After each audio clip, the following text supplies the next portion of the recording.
Okay, give me half a minute. I'll link everyone that it's ongoing. No problem.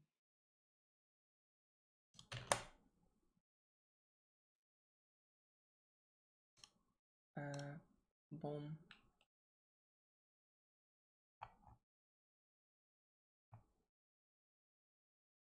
Okay, all good.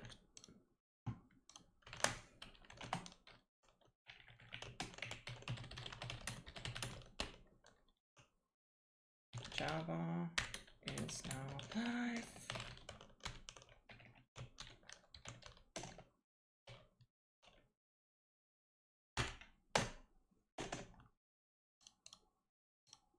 Okay. 2 more minutes and we'll start. If anyone wants to come, let them come. If not, we'll see. But just a few more minutes and we'll start. It usually takes 1 hour. Okay.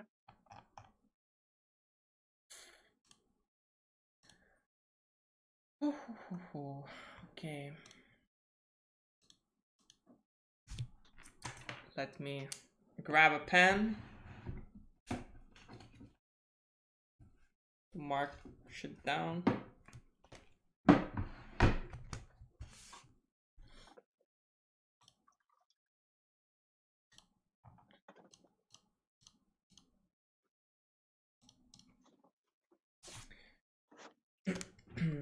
Okay, are you ready? Sure. All right. So let's start. And the first question would be the very beginning. Like, what got you into programming and when did it all start?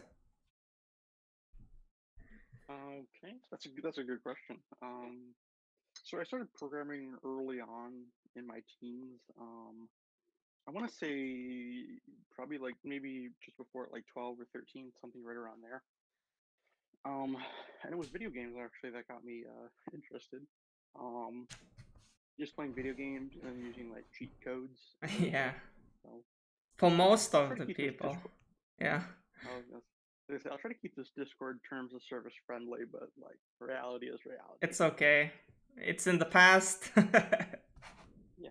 So I played a lot of times, a lot of video games, and I would always want to use cheat codes just because I didn't have a lot of time to play games. So a lot of games you'd have to do things like grind out for certain things, and I was like, well, yeah, I get the challenge and all that, but like reality is reality. I want to get the thing, the reward of the gun or whatever it is, and just play with it for like a little bit and then move on.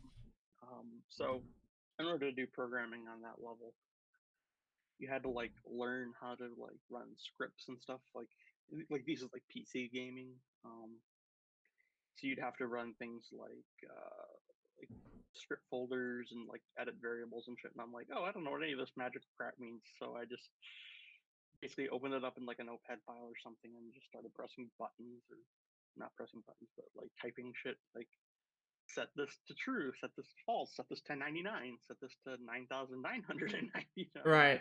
So you were And learning so just through experimenting, basically, through trial and error. yeah, a lot of it was kind of just really wandering out in the middle of like the darkness and just like stabbing at random things like let's see if this works. Oh, it did work, crash the game.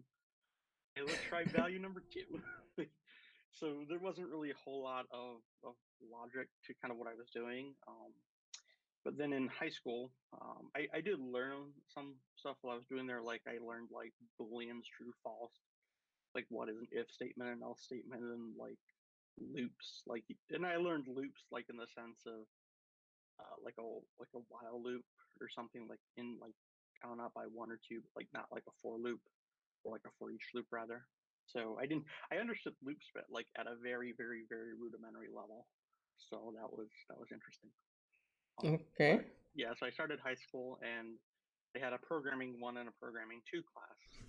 They never offered programming two like quite a bit, but they offered programming one, and I took it in my sophomore year. So I said sure, and so we did a little bit of Visual Basic.net, and I kind of just really understood or followed along quite well because it was very logical. You know, if you do step A, then step B, then step C, then step E, everything kind of flows together and works correctly as it says in like the book or exercises. So I kind of understood a little bit more, um, and then kind of just did stuff based off that, and then worked on other coding books.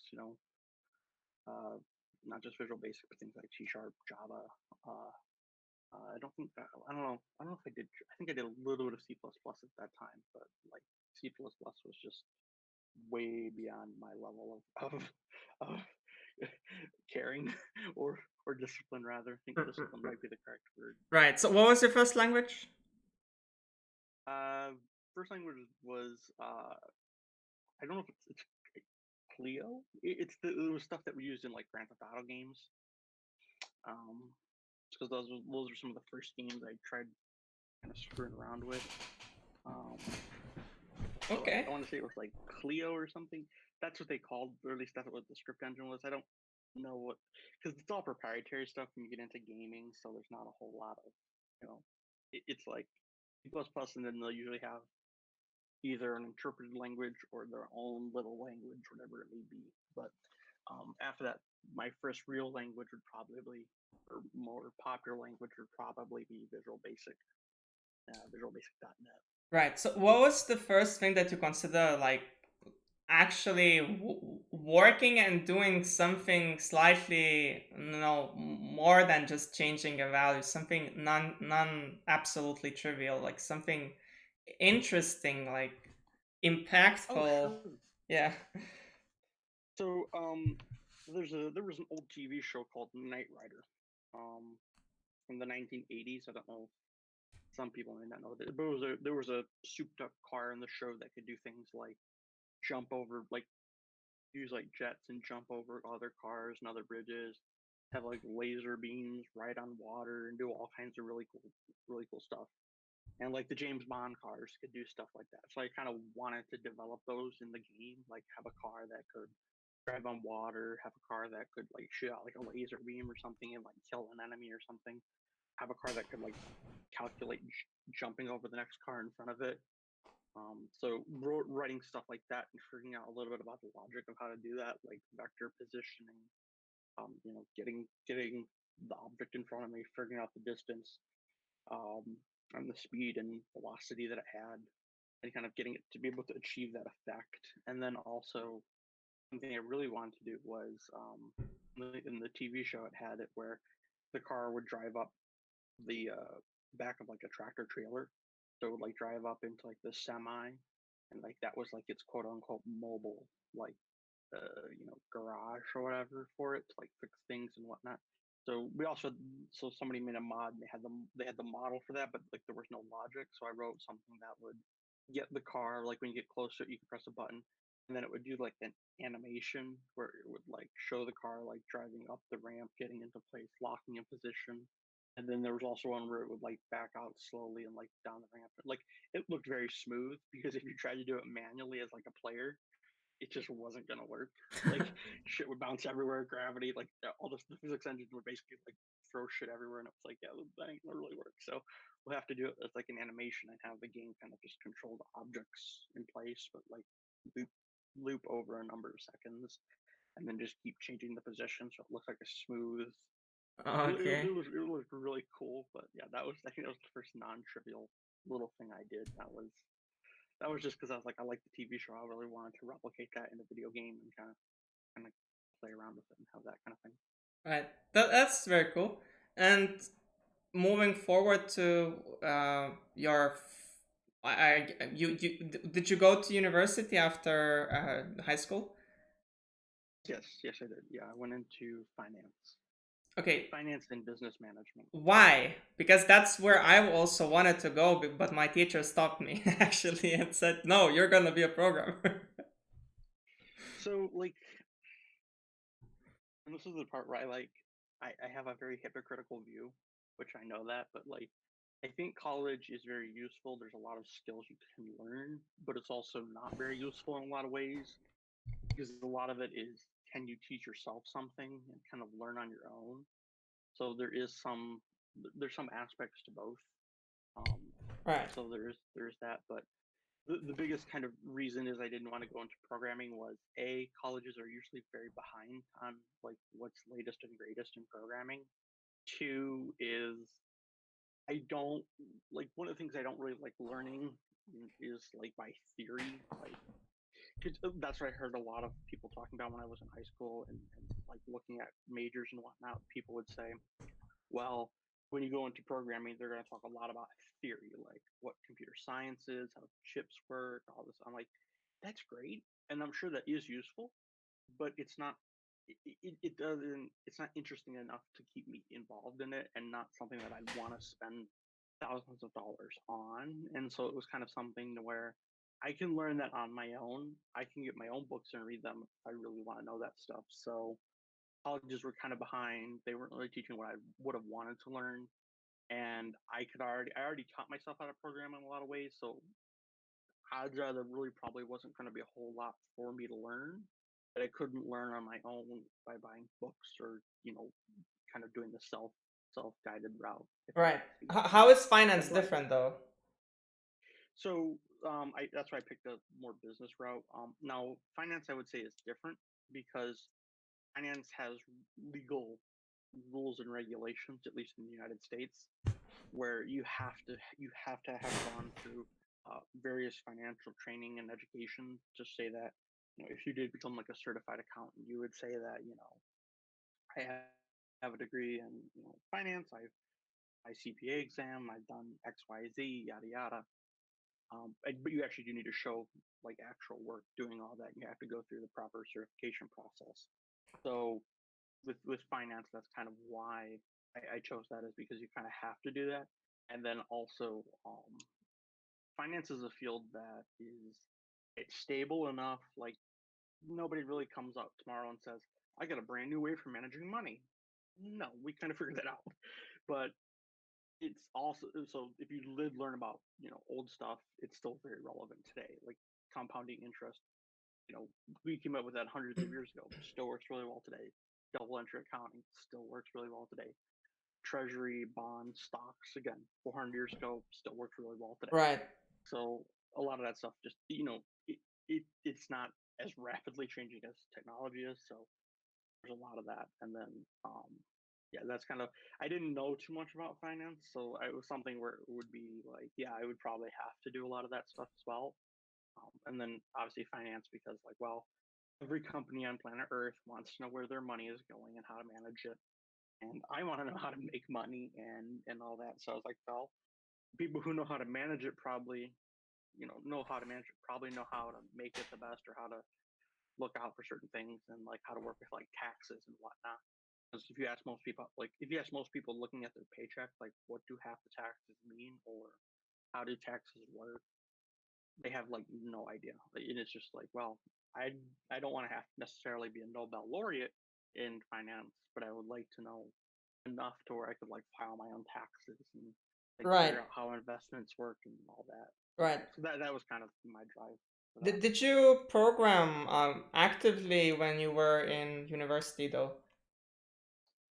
Uh, yes, I programmed actively, but it was not like daily professional thing. But it would be like I would do like a hobby project, or I would do stuff like in Excel or Access, Microsoft Excel, Microsoft Access. Um, Right. so I would do things in there, but I would do maybe like if I had like a weekend off, like during summer vacation. I would do game hacking again, just because it was like, oh, I play a game. I don't really want to spend time on doing a bunch of grindy shit. Yeah, screw that. We're gonna bust out the code base here. Oh look, max money, max health. Okay, this is, I want to have fun. I'm not, it's like, yeah, I appreciate the challenge, and I don't have anything against those people.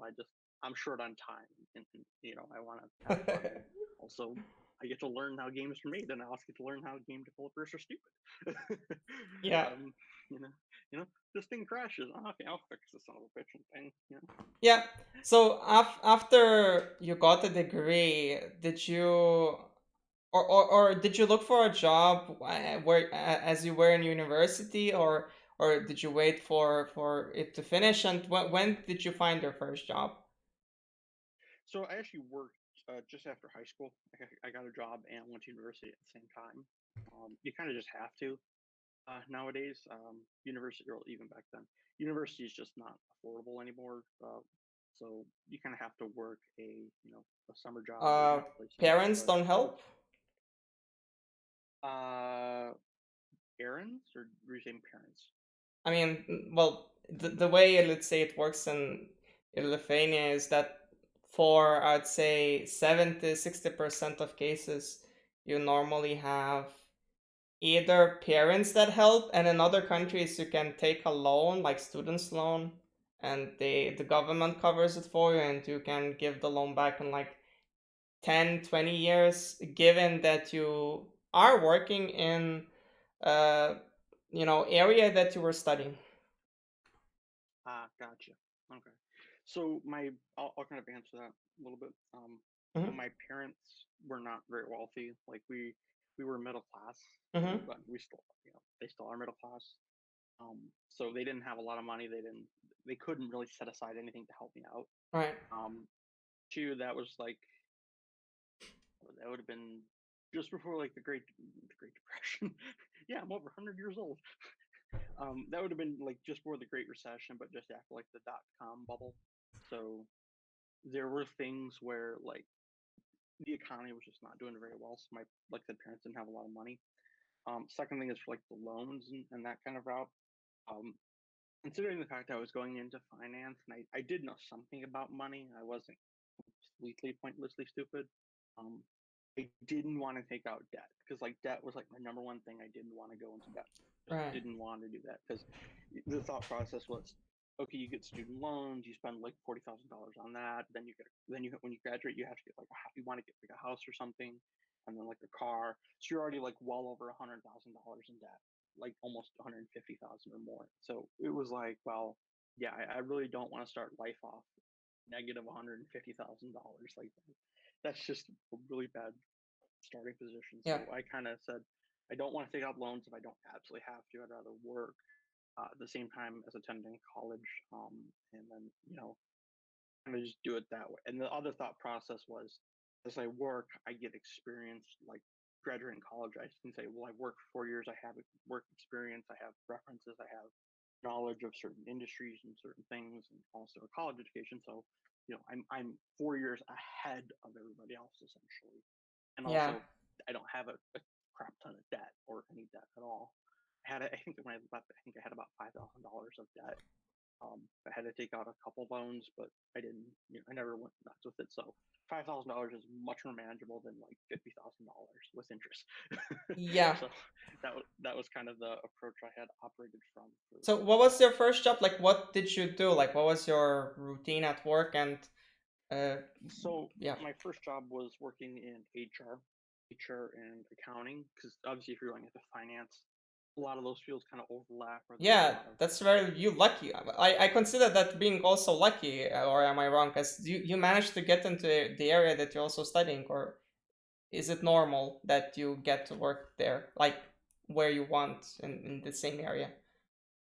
for business majors, it's usually a lot more common because Mm-hmm. there's usually a lot of overlap. But like for like general studies field, not general studies, but like more liberal arts fields, Mm. you go into philosophy, or if you go into literature or something like that, you typically don't get in the field you want or the field that you're studying. All right. But if you're in like a business major like finance or accounting or HR, you typically do get close to those, if not already in those. HR and finance kind of overlap because of like payroll and taxes and Right. benefits and things. So So experience. businesses, it's Yeah, okay. experience in that work. How do you think it helped you? Uh, Maybe even become a better developer or have a better understanding at like programming, or did it help at all? Yeah, I think it helped because I got to learn like the business side of things, how things work, like in the sense that um how does the hiring process work? How do things like um the how does like the business look at like for employees, how do they manage them? How do they look at them in terms of expense and value? Also in terms of like, okay, a business user says, I want X, and the developers, the developer understands how to program stuff, but they don't understand what the business person means. So learning how to, if somebody says, I want to understand, orders or something, or I want all the orders that they come to you and say, I want a report that shows me all orders that we currently have. Okay, as a developer, learning those, there's those business questions to ask. Okay, do you mean currently for this active year, or for fiscal year, or by quarter, by specific type, by specific region, by specific sales volume person, or sales team unit, whatever? And so you learn the kind of questions to ask and probe deeper, and also understanding kind of what they're looking for from like a business side, because technical people understand things a little bit differently, or look at things from a different perspective than business people. Business people typically are more interested in like the bottom line or the finder results.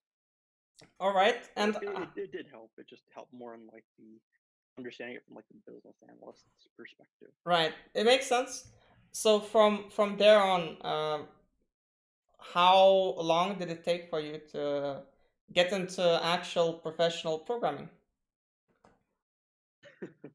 So it's a funny story. I actually had never thought of going into professional programming, um, simply because a lot of times when I looked into it or looked it up, it just looked uh, overwhelmingly complex and complicated.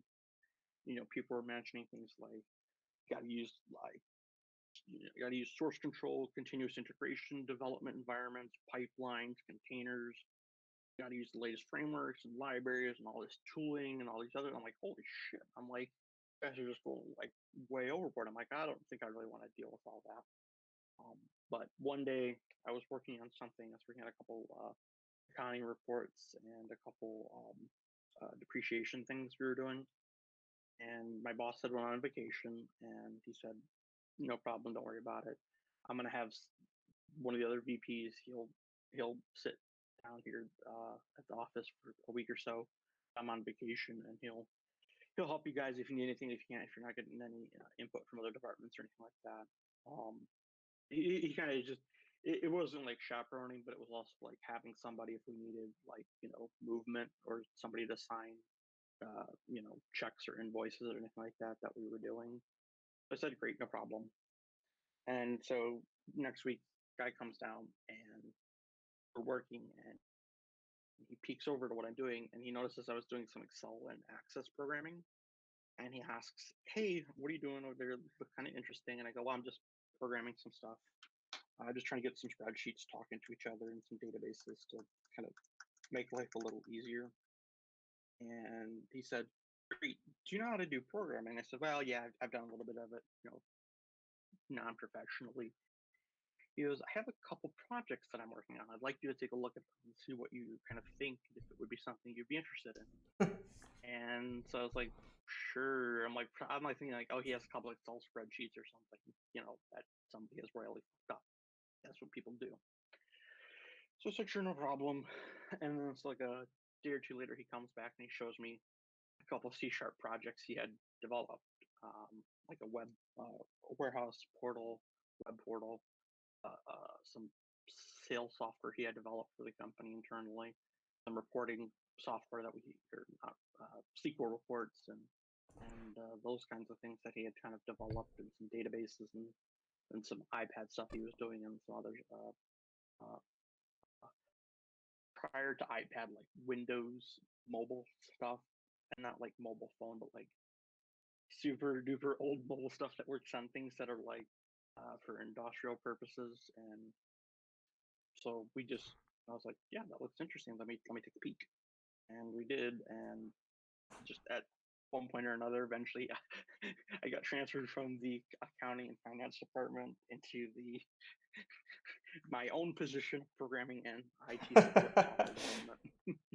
Oh my. So I kind of had my own department in a lot of ways, and then kind of built it out from there. Kind of hired developers and other things, because at one point it got big enough to where I couldn't do everything anymore, and also maintenance, new projects, like all this other stuff that we were just growing as a business. So bring on about 5 or 6 other developers to help me out in whatever I was doing at that time. So you Um, were so leading that's like early on, right? uh, leaving. What do you mean? Leading. Oh, leading. My bad. My bad. Yeah. After about a year and a half, almost 2 years, um, I had the discussion with him. Things were going really well, but in order to really realize some of the higher visions that we were thinking about, we were going to need more resources. Um, Not only in terms of my own schedule, but just some of the stuff we were planning. It's not one man kind of stuff. It's usually two or three, if not more. And then also my managerial activities that got tossed onto me, like projecting budgets, having more meetings, things like that. It was if I spend 4 hours every day in meetings and other managerial activities, I only get about 4 hours of development, and that's you know that's not including like just stuff I need to get done for tasks. So like 2 hours of just task stuff, like minor stuff, but not like super heavy development.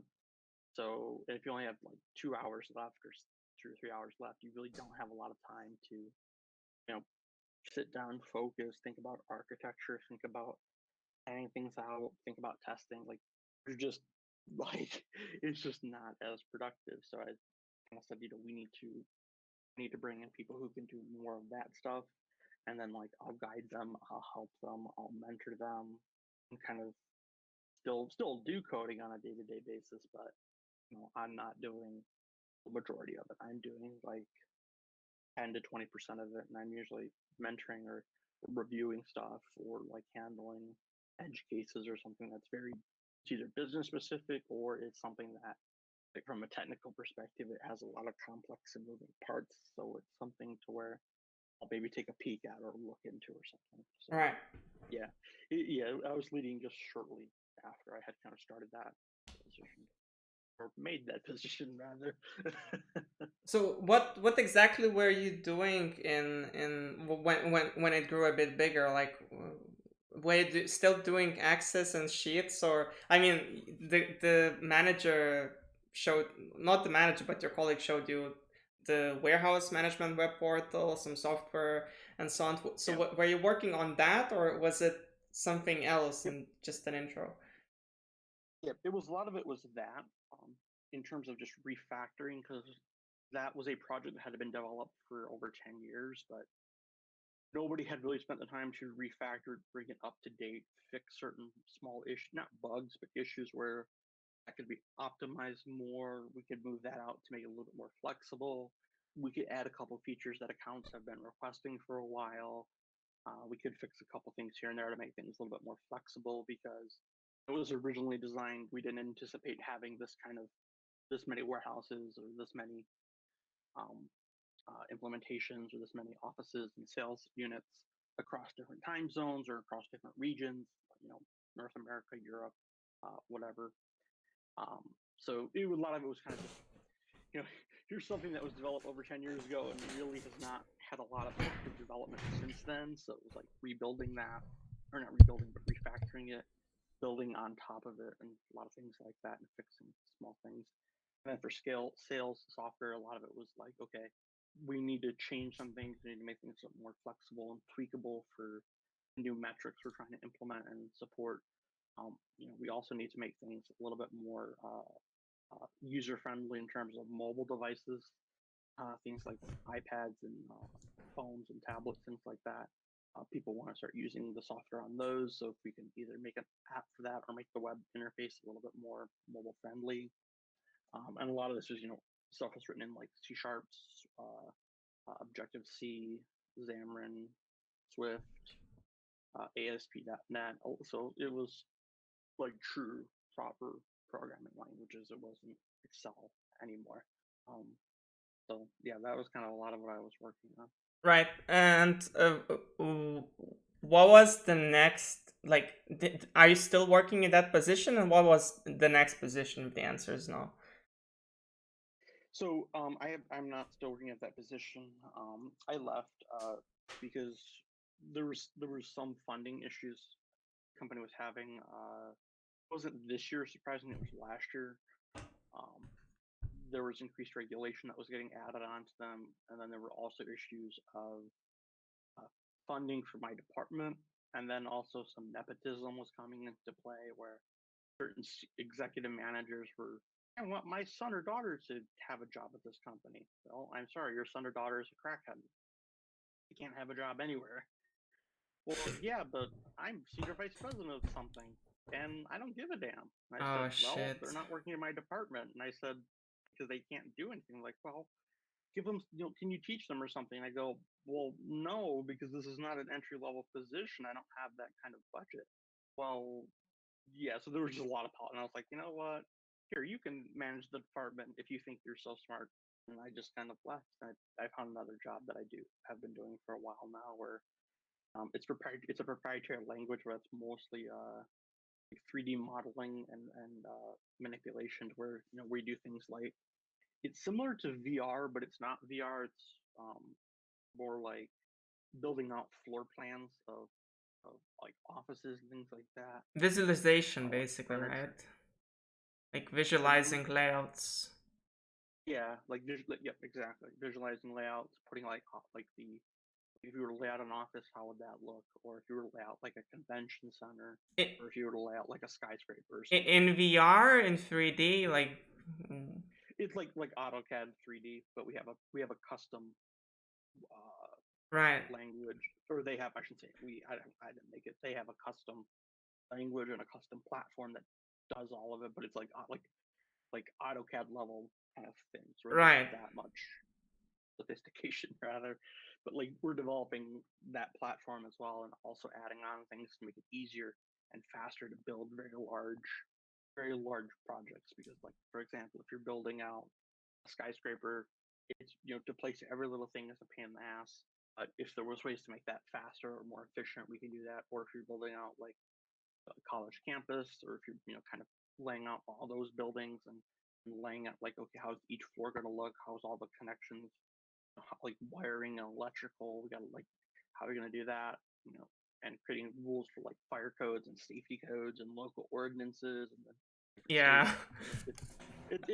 It's like wow. Like Yeah, I it's can see more the than complexity. So is this the position you're working right now? yes, yeah. I work in that position.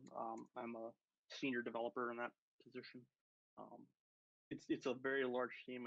We have over 30 internal developers, and then we have about 180 external developers, like contractors and subcontractors that we use to do other parts that we don't want to either manage ourselves or kind of just can't because of the constraints. So it's a very large team. It's a little over 200 developers that So all work on a code base. comparing, let's say your manager, like back when you were more a manager than a developer, let's say your management work was without that nepotism crap, like just normal management. No one is bitching, no one is being ridiculous. You just do your thing and everyone kind of listens to you. Comparing that with those conditions to your developer job, which one would you prefer, and like what would you consider pros and cons of developer and manager job? Yeah, that's a good question. So my current job, it's a senior developer, but because it's so large of a code base, senior doesn't necessarily mean like senior in the traditional sense. It means more like I do things like code reviews, and I'll do things like planning out sprints, plannings, scrum things, budgets, things. So I do a lot of more still managerial activity Mm. because I came from that experience. But I do also, a little bit more day-to-day development, like I said, about 20% or so of because like complex stuff or whatnot. But of both, I would probably say because of my prior job, I did do a little bit more day to day, at least for the beginning few years of it. Um, I would say I like the managerial part more because usually as a manager, you can solve problems more efficiently than you can as a developer. Because as a manager, I can just say no to certain things. I don't have to figure out how to code it, or I don't have to figure out how to Right. do it a certain way. I can just say no, or can we do it? Here's what you want, sure, but can we do it this way, which is technically easier, but also kind of gives you what you want in a little bit of a different fashion. So I can usually solve problems a little bit more easier that way than having to kind of contort myself as a developer with like, oh, they want this, and it's like this is gonna be a clusterfuck of stuff to build. I don't really want to do it. So like, it would be nice if we had a manager who could just say no. But when I kind of became a manager, I could say no to certain things or negotiate that better, and that's the part I really like, having that control, that excuse me, that ability to influence how a project goes. And then also, oh, I can't like, you want like I remember a manager came to me and they go, well, I want like a GPS thing that will track a number of employees and a number of assets as it moves throughout the country. And I go, that's great. Um, we obviously had a few more questions and discussions, and when we eventually got down to, well, when are you looking for this by? Well, do you think you could have it done by the end of the month? No, I don't think I could have it done by the end of the year. Like, this is at least a year and a half, 2 year long project. This is not that short. So Oh yeah, God. so that was something to where I remember doing that. It goes, well, yeah, but I wasn't the manager at the time of that project, so but luckily now I can do things like, well, yeah, like we could do that over the course of a few sprints or a few quarters of development time. We can make that potentially happen or something like that. Right. I don't get random deadlines just like, hey, yeah, I need you to develop Facebook.com and can you get that done by Friday for me? Yeah, I understand. Let's pause the career part for a while. We'll come back at it a bit later. So for now, the learning part, like, what would you say is your way of learning? Like, new things? Do you prefer books, videos, blogs, etc.? So I think I have a very poor understanding of what my learning is, other than like, for example, if I want to pick up like a language, I usually try to look at a few videos to get a rough understanding of how the language works. Um, then I usually go try to find a couple books, one or two that are really good or have a lot of high recommendations to, kind of learn that language. Then I usually spend a few days, or I try to schedule something to where, you know on a weekend I'm gonna get up at like 6 in the morning on a Saturday. I'm going to read through that book, code along with it, and then also at the same time kind of develop my own little project that's not in the book but tries to incorporate things as I learn them. So it may be something like, uh, you know, develop a simple little chess game, or develop something like, well, I want something like a little budget app or something like that, to where it has enough complexity to not be super simple, but it's not something where I'm going like way overboard. Um, so I try to do that, and I try to do that within like a weekend or like a week or so if I'm on like a vacation, or if it's a slow week and I can get like something done during my lunch hour, or if I leave early a couple days, I can usually do that at night, like you know 6 to 9 or 10 o'clock at night. I can usually spend some time and kind of just read the book all along and learn, and then start doing that. Then usually once I finish, I'll usually try to pick a little bit of a bigger project and see how far I can do it without having to reference the book or online tutorials. But um, usually at some point it's just, okay, I've gotten the language, I get it now. I'm just like googling specific things, and it's like usually Stack Overflowing stuff, Right. and it's kind of just like, okay, I get it. And then I usually watch at that point, once I'm proficient and happy enough in the language, I usually watch things like full example projects somebody may put up on YouTube or GitHub. I'll go through it and just kind of try to see what like I learned new in that project, and also kind of like, oh, I like this, oh, I don't like this, or oh, I like this but I think this could be a little bit better, and kind of just try to take that in. And then usually I'll watch more high level stuff about that language. So maybe like things about architecture in that language, or features of that language that may be coming up that are new, whatever the case may be. Yeah. So like Java, I'm not a irony. I have not been programming Java nearly as long as I've been programming in C Sharp. Um, that's kind of a funny little note, but when I was learning Java, I read the core Java book, the two books, and then I kind of did a couple projects and whatnot. But then I also looked at like the online DevX or DevOps, like those conferences and whatnot. I watched those videos, and then I'd watch like people like doing example projects or like going to GitHub or like looking at the IntelliJ code base for like their IDEs and whatnot. Learn a little bit more about Java as a language and whatnot, and kind of just that's kind of just diving in after a point, and then kind of that's at some point I kind of just it's a lot more specific to whatever I'm trying to do at that moment. There's usually not a that path anymore because once you get the basics, a lot of it's just where do you want to go and what do you want to do with that language, um, you know. Yeah, that's right. What's the latest project you've been working on, like personal project? Yeah, so I'm doing Java, obviously. Um, I'm writing a library or budget app that is, and I know I used that as an example before, but more like a fully featured budget app, like where you can create accounts, transactions, investment portfolios, things like that, but also having things like creating um, like a daily, not daily, but what do they call it?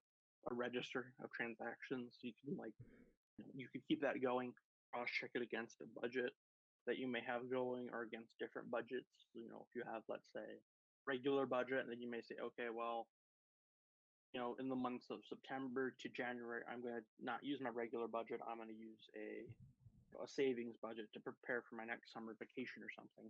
You can change budgets and kind of compare against that and see how you're doing if you're on track. But also creating a lot of other little doodads that I find helpful, like charts and spend summaries that I can use to like say, okay, because I think a lot of apps don't cover this really well, but like subscriptions, that's a bigger thing that's gotten a lot more popular in the past like 5 to 10 years. It's like everything's a bloody subscription now. So like creating something that kind of manages subscriptions in terms of when did the subscription start, how much have I spent thus far, and if I kept it going for 5 years, how much will I've spent, and then if I kept it going for 10 years, how much will I've spent, and then also doing like if I kept it going for the same amount of times and they increased at a rate of a percentage, or if after 3 years they bump it up by another $10 or something, what's the projection look like since then? So because I'm finding a lot of that to be true in a lot of cases, or I see a lot of those kind of trends in the world. So kind of trying to develop something like that for myself, to where I can go put that stuff in, put that information into this app, and then be able to kind of see some stuff forecasted out a little bit to be able to prepare more, and then also manage my own stock portfolios and whatnot, because I want something that is a little bit more sophisticated than like an Excel spreadsheet, but not so sophisticated that I'm looking at like a Bloomberg terminal. So That's right. I want something that's like in the middle there for me, so I can be like, okay, maybe pull down a stock price and calculate a couple things to that current day, but also keep track of like when I did purchases, when I did dividends, when I did stock buys. They're gonna do a stock split. How much will this affect it? What if I did certain things? Could I offset it in certain places? Tracking, and then also like tracking like how did the stock do in the past quarter, past year, past 5 years, and then kind of okay, what's a general mathematical line that fits through that data, where I could project out maybe a month or a year where I think it might be. Obviously, before COVID, that was a lot more practical. After COVID, it's a lot less practical to do that. But the idea was like, oh, okay, company X might be better off in a year, so I should stay with it. Or company X has not done very well for the past 5 years. Probably we should think about bailing because it's just not worth it anymore. Um, things like that. So a lot of it's it's more of a personal finance app than a budget app, but I call it budget app because it sounds more efficient. Right. So how many years of experience do you have from like the very beginning? Professional years. A little over 10. Yeah. So after 10 years of working in programming areas, do you still have those, eureka aha moments where you have a big realization, like a breakthrough. And if you do, and it would be really nice to also know your last aha moment that like that you had, or maybe some moment that was a breakthrough for you as a developer, where you suddenly started to write, better code after you realized some massive thing, and if you could tell what that thing was. Sure. Um, I would say yes. I still have breakthroughs. A lot of it is just when you solve a really hard problem, or when you solve a problem and it's like, oh, that was much more simpler than I thought it would be, or something like that. So those kind of things still happen. But in terms of something like writing better code or learning more about that, um, those still happen, but not as frequently anymore as they did when I was learning and then when I was first starting off in professional experience. But I think one that I did experience recently, or did kind of recently find out, um, was so people always bring this one up. This is always interesting. Is composition versus inheritance. Yeah. And one of the benefits you get over composition, or benefits you get with composition, is you can do things like dependency injection and all that. And at one point, I like when I was starting off, I kind of didn't believe that, but then I slowly kind of came around to the idea, and I was like, yes, this isn't a bad idea. I like it. Um, but since kind of starting my new job over a year ago, at this point, um, they don't have composition or the tooling to do that, like Java and C# do. Um, so with that being said, they have to do inheritance, and they only have single level inheritance. They have some other tricks that they do as well, but kind of also coming to the full circle back to, well, composition isn't always the correct answer. Dependency injection is not always the correct answer. Inheritance is still a very valid strategy, and there are benefits you get from inheritance to where you don't get very large constructors, and you also get a lot of common extension points, and you can get a lot of stuff for free, and you can make things a little bit more efficient in some places. You can make things a little bit more easy to reason about because you don't have the kingdom of nouns, or you don't have a lot of indirection in a lot of places. So there are benefits to inheritance. It's not uber terrible, but it's like anything else. It has its uses. It's like fire. I think a great analogy of it. It's like the fire, right? Fire is a very useful thing. It helps you cook food, stay warm. But if you misuse it, it can burn down the whole house and kill you. You know, Yeah. it's a tool. You use it like any other, and that's where I've kind of come more to that realization, to where whenever I see people advocating for one over the other with like religious zealotry, I always kind of think, well, it's not really super helpful in most cases, and also it limits developer thinking. Where if you only know, if your only tool is a hammer, every problem starts to look like a nail. So I find a lot of that where it's, if a developer has only ever used composition, if I say, okay, well, here's an inheritance code base or tree or whatever, I find they make a lot of common mistakes, like they won't respect super, they won't um, they won't do things like make sure that they're implementing um, code that doesn't violate superclass constraints. You may override a method and just say, well, F it, I don't care if this method is used, and change it, and then not realize why that caused a bug somewhere else.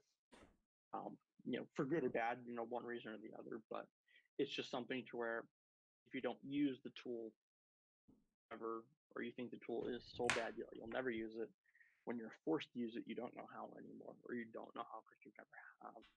So I still have that kind of thing, and I think that revelation I had the other day was, or not the other day, but a while back, was um, we were working on something, and the thought process was, well, can we do composition? Can we try injecting this into this constructor? And I said, well, yeah, we can do that. Here's the thing: if you do that, you're now going to have to, every subclass you make, you're going to have to keep propagating that down. or have it be available down, and at some point you don't want it to be below a certain level. You don't want certain subclasses to know that it even exists. You're going to have that problem. It's better to just make it an inheritance hierarchy, put it at the top, make it a private, do all the logic you need to do there. And then when you go down into the subclass, it won't even know that it exists, and there will be no constructor dependency on that. There'll be no you can actually break away without having to know that it even exists. Or you can do both. You can Yeah, do both composition and inheritance. Language we didn't have. Yeah, in this language we didn't have interfaces. We had classes, so that's. Oh. Yeah, we don't have interfaces. That's why we really can't do composition. Yeah, it's But weird. It was something like that.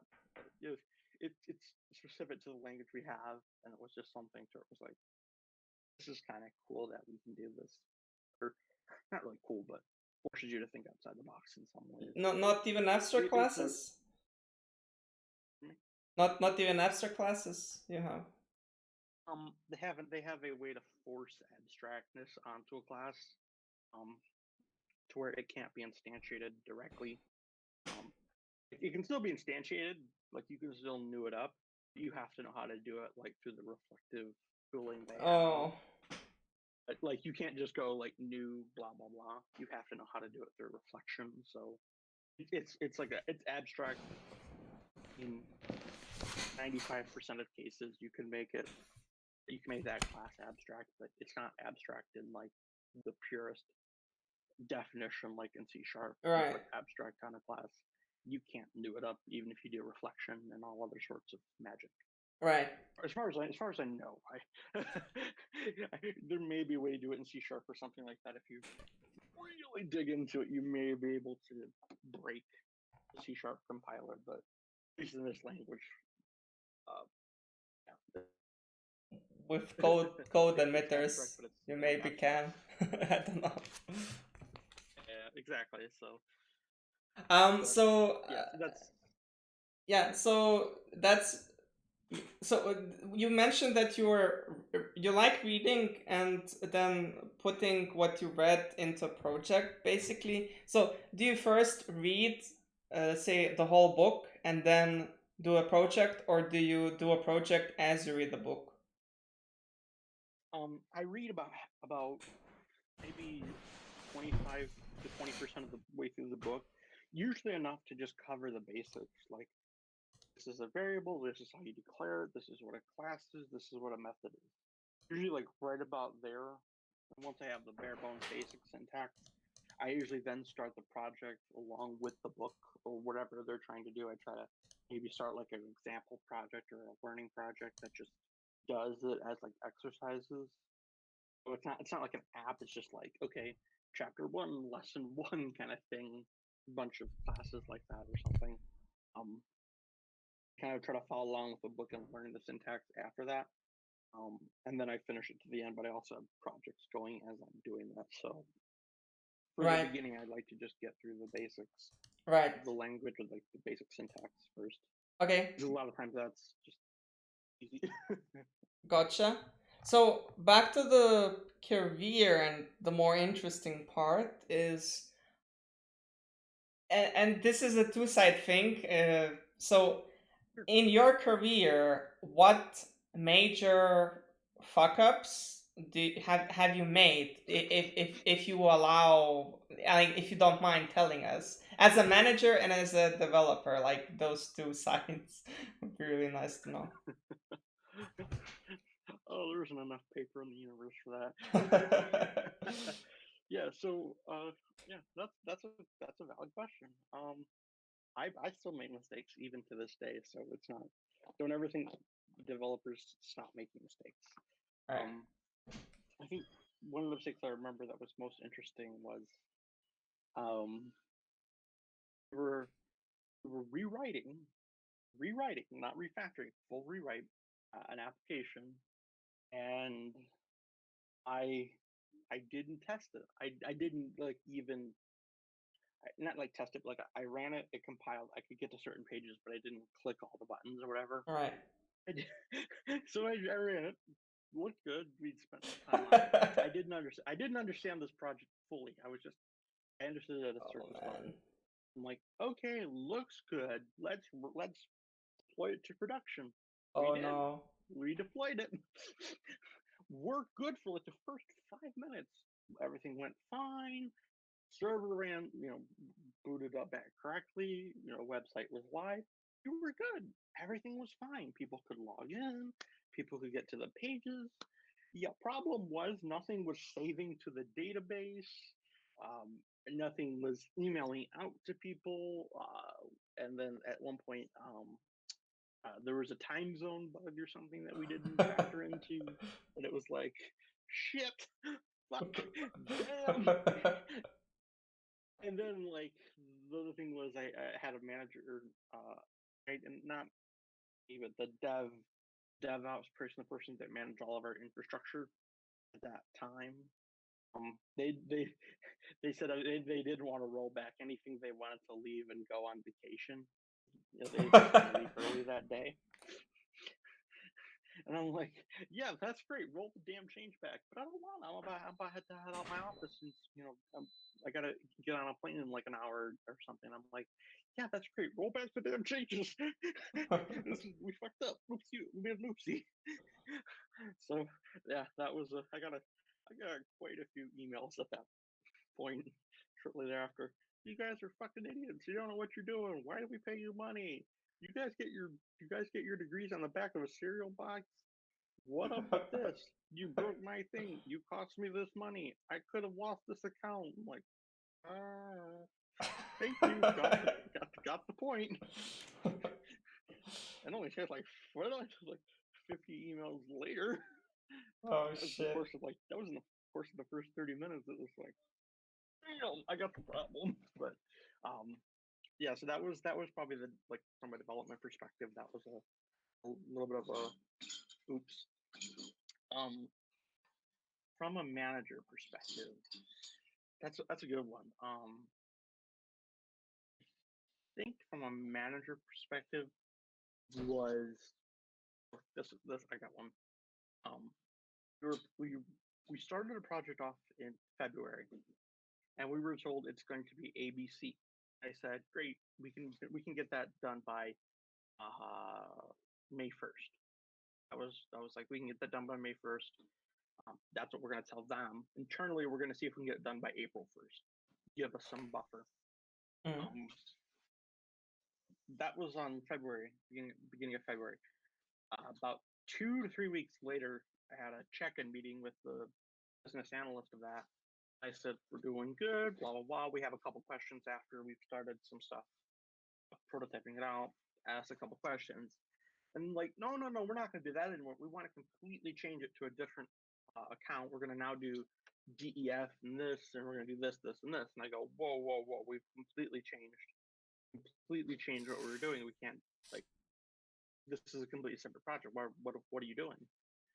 Oh, well, that's what we've promised them, and that's the only reason we got this new account to sign on with a $2.3 million deal, was that we would have this custom thing built for them by April 1st. And they go, what the hell? There's no way we can do who told you this? And they're like, well, you said you could get it done by April 1st. And I go, yeah, that was our internal deadline. That was so that the other developers and the team would be a little bit more incentivized to get it done sooner. And then if we needed like an extra week or something, we weren't totally out of our luck. And they're like, well, that's fine, but we signed the contract to go live on April 1st because that's the start of the new quarter. And I go, well, that's good for you. It ain't gonna get done by April 1st. There's no way. And they go, well, you just have to make that happen. I said, okay, well, let me talk to accounting and whatnot. And so I said, yeah, $2.3 million. Guess what? You're going to give me about $500,000, and we're going to start hiring developers like nonstop, and we're going to overtime. All overtime is approved. All vacations and holidays and time off are canceled. We're going to turn Oh this into god. a sweatshop. And for like a month and a half, it was actually a little over a month, not actually a month and a half, because it was like the last week of February, so we only had March. So for like March, I was like the most hated manager. I got death threats. I think someone keyed my car. Oh my God. Everyone was like super like we were working 100-hour weeks. I'm sorry, it was like crunch time, motherfucker. Let's go. What the fuck? Because like because we contractually agreed to this. We couldn't get out of it. The senior team had the senior executive team had signed a Oh sales God. agreement and contract with them saying that we would do this and we can't get out of it, otherwise we'd have breach of contract. And they were the account we were signing on to, they were bigger than us, so they could sue us. And it was like, yeah, congratulations. we're gonna take the L on this one. We were gonna just earn to the fucking cash and the time to get this shit done. So I think that was probably the biggest little oopsie. And yeah, it was because I had turned my entire team into like hell on earth. So but I had, Okay. we made other agreements like later on you can get time off or double time off or something. Okay, so you said it was an oopsie, but where do you think you went wrong, and what would you do different now? So the part I think I went wrong on was I didn't put enough pressure on the business analysts side to kind of like, this is what we agreed to. We are not changing it. And I didn't I checked in after like two and a half weeks. Because I didn't think I needed to check in any sooner because that was just what we were doing initial setup and whatnot. But I probably should have checked in at the end of every week, and I figured that out. Then also made sure that I was meeting with that particular or whatever I'm doing that, like meet with that particular business analyst that I'm working with, meet with them every other day or usually at the end of every week to kind of do it like, are we still on track of what we agreed to? Mm. And then also, before we make any contractual agreements, I am to be notified and CC'd. And if you can't, if you don't get an answer back from me within like an hour, call me or something. But like, don't blindly agree to something just based on another project's timeline. So yeah, it was mostly just over communicate in a lot of ways. Just make sure you're over communicating and constantly getting um, re-engagement and re-agreement about whatever it is, whatever the project may be, just making sure that nobody has Right. changed things. And try to resist every change because people are going to want to add all sorts of stuff on and like, well, I know, but I'm only asking you to add Facebook.com onto this. I mean, that should only take like an extra, what, couple hours. It's just code. You just type at a computer all day. Come on, you got to see the bigger picture. And I'm like, you want to see how big Facebook.com is? Why they're a publicly traded company at a few $100 billion. It ain't because what they're writing is super simple. So, but yeah, that's what that managerial fuck up. That was my kind of had to get my team a little bit into hell, and then sorry, this is what we agreed to. But you managed, Send the right? salesperson your best love wishes at Christmas for ruining your month here. Oh God. But you pulled it, right? You pulled it off. We got close. We what we shipped on April 1st worked. Like it worked barely, but like there was no administration to it, like administration components or uh, anything like that from that point of view. Like you had to do everything in the database manually, and then we had like unit testing and any kind of testing. Oh fuck no! Oh You gotta be out of your shit. mind. We had no time to do that. There was also like there were things like uh, just shove the damn class in there. Don't even bother doing interfaces. Just make the class. Make sure it works. Start up the thing. Check the button. Click it. Does it work? So what we could mostly hit the 80% of what they had asked for. For some things we just didn't get done in time. But over the course of the next few months, we did manage to fix a lot of the things that we said we were going to do. We added those on and fixed a couple things and factored the code a little bit because we shipped something, looks good on the front end, looks good like what they wanted, but behind the scenes it's a giant what the fuck. So that was kind of the ship it quickly and we'll fix it later approach, which Right. it worked. But so next few months after that we refactored it and slowly started making it much better. So Right. Yeah, it ended up working out. We hit what we needed to. It was just it was horrible. I don't know why they ever. It's like don't ever sign a contract and agreement with a company like that. And they were really pressured by the salesperson on the other side of the equation. The other side bet, well, if you don't give us what we want, we'll just go to the next person. We don't give a damn. We are that big. You know, you guys are just peons. So you're either gonna do what we want or go get. Right. So that was so it's like yeah they were a little bit pressured. They should have clear that some things were more contingent to workload than others. Right. So, regarding your life as a programmer, as a manager, how has that impact your overall view on daily things outside of career? um, so I've come to kind of respect more more of like the managerial side of things a lot more in terms of like trying to get everything to work together correctly and like people and departments and timelines and budgets. You're trying to juggle a circus and you're only doing it one-handed. So there's a lot of stress and luck that goes into it. So I think that when people say managers get overpaid or whatever and don't really do anything, it's like, well, they have a lot of responsibility and pressure and whatnot to deliver. So I have a lot more respect for that and a lot more understanding to when stuff can't be done. I don't get pissed off or angry at people. I understand that it's just a lot. So that's helped me a lot to realize about that, especially in other companies.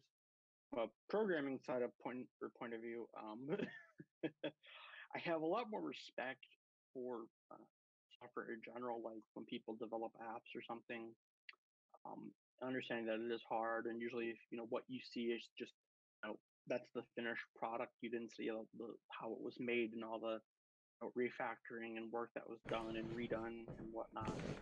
So understanding that, but also I have a little bit more critical um, focus and mindset to like bugs and things where um, I really don't put up with poor quality software. Like, oh, your software crashes, oh, your game crashes, oh, you didn't implement, undo, redo.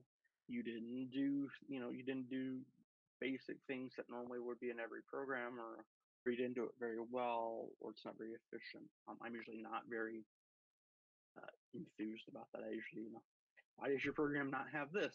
Why does it show me? This is good. I found this at one point. Why does your program show me the stack dump when it gets an error message? As a regular user, why do I see a stack dump? What the hell is this Java.main illegal state exception? Why are you showing that to a user? It's like, goody. So I'm a little bit more critical of that stuff now that I understand it more, but I do understand that as development. You know, there's a lot of stuff that never gets seen, not only because of an app, but also like even behind the scenes when you do see some code bases. You don't see a lot of the discussions, a lot of the errors, a lot of the meetings, a lot of the well, I wrote this code, then I refactored it, then I pushed the refactored version up to the server, so you never seen the ugly version or something. Um, and all the work that kind of goes behind the development process and whatnot, making sure that you know, testing code constantly. You're making sure that you're writing um, efficient, maintainable, readable code that you're not just pencil whipping shit. I Yeah. wrote a function. I wrote function number ABC do something. Whatever. It works. It's like I guess it works. Like I lit fire to my house. I'm warm. Sure, that is technically true. Just kind of burned down everything else with it. Yep. So Um, like I remember seeing one person's code base at one point, and people always commented about this app and this mod. Like it's super stable. It's always really good, never crashes. I'm like, I was impressed. Like that's something you really want to hear when somebody writes software. Is like it's stable, it doesn't crash. It's very, very well built. So I looked at the code and I'm like, oh well, yeah, no shit, it doesn't crash. Everything is wrapped with try catch. Like every method is wrapped in try catch. No shit, it's not gonna crash. Genius idea. Genius idea. It's like I have no idea if it's working correctly either. Doesn't crash. And I was like, oh, that is just terrible. And like you've convinced people by just putting up a really nice looking picture of what reality might be like, but you don't really know. It was just I was like, ooh, that's no. I had thought like, oh, you had checked for a variety of conditions and all this.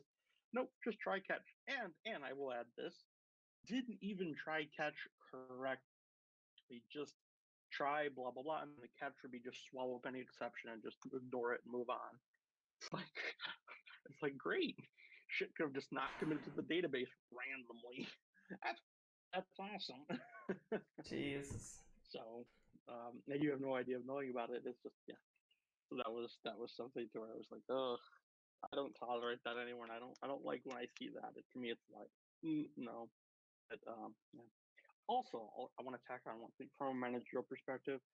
I also have a lot more appreciation for developers who do things that are not, from a manager's perspective are very important, but from a developer's perspective are not. That would be things like uh, making convention documents, code review, and best practice documents for that project, outlining what those are, following them, and then also writing documentation and good commenting, good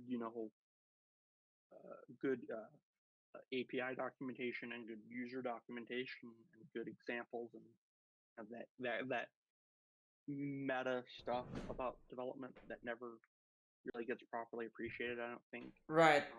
because there is a lot of value in that. There's a lot of value in that stuff, and then also having it for historical purposes in terms of what did we originally write 5 years ago that somebody remembered and that worked or whatever, or how does this method work, or how does this class work, or how does this module fit together and things like that, and also conventions. I used to not be really. I thought conventions were important, but like not something to go batshit crazy over.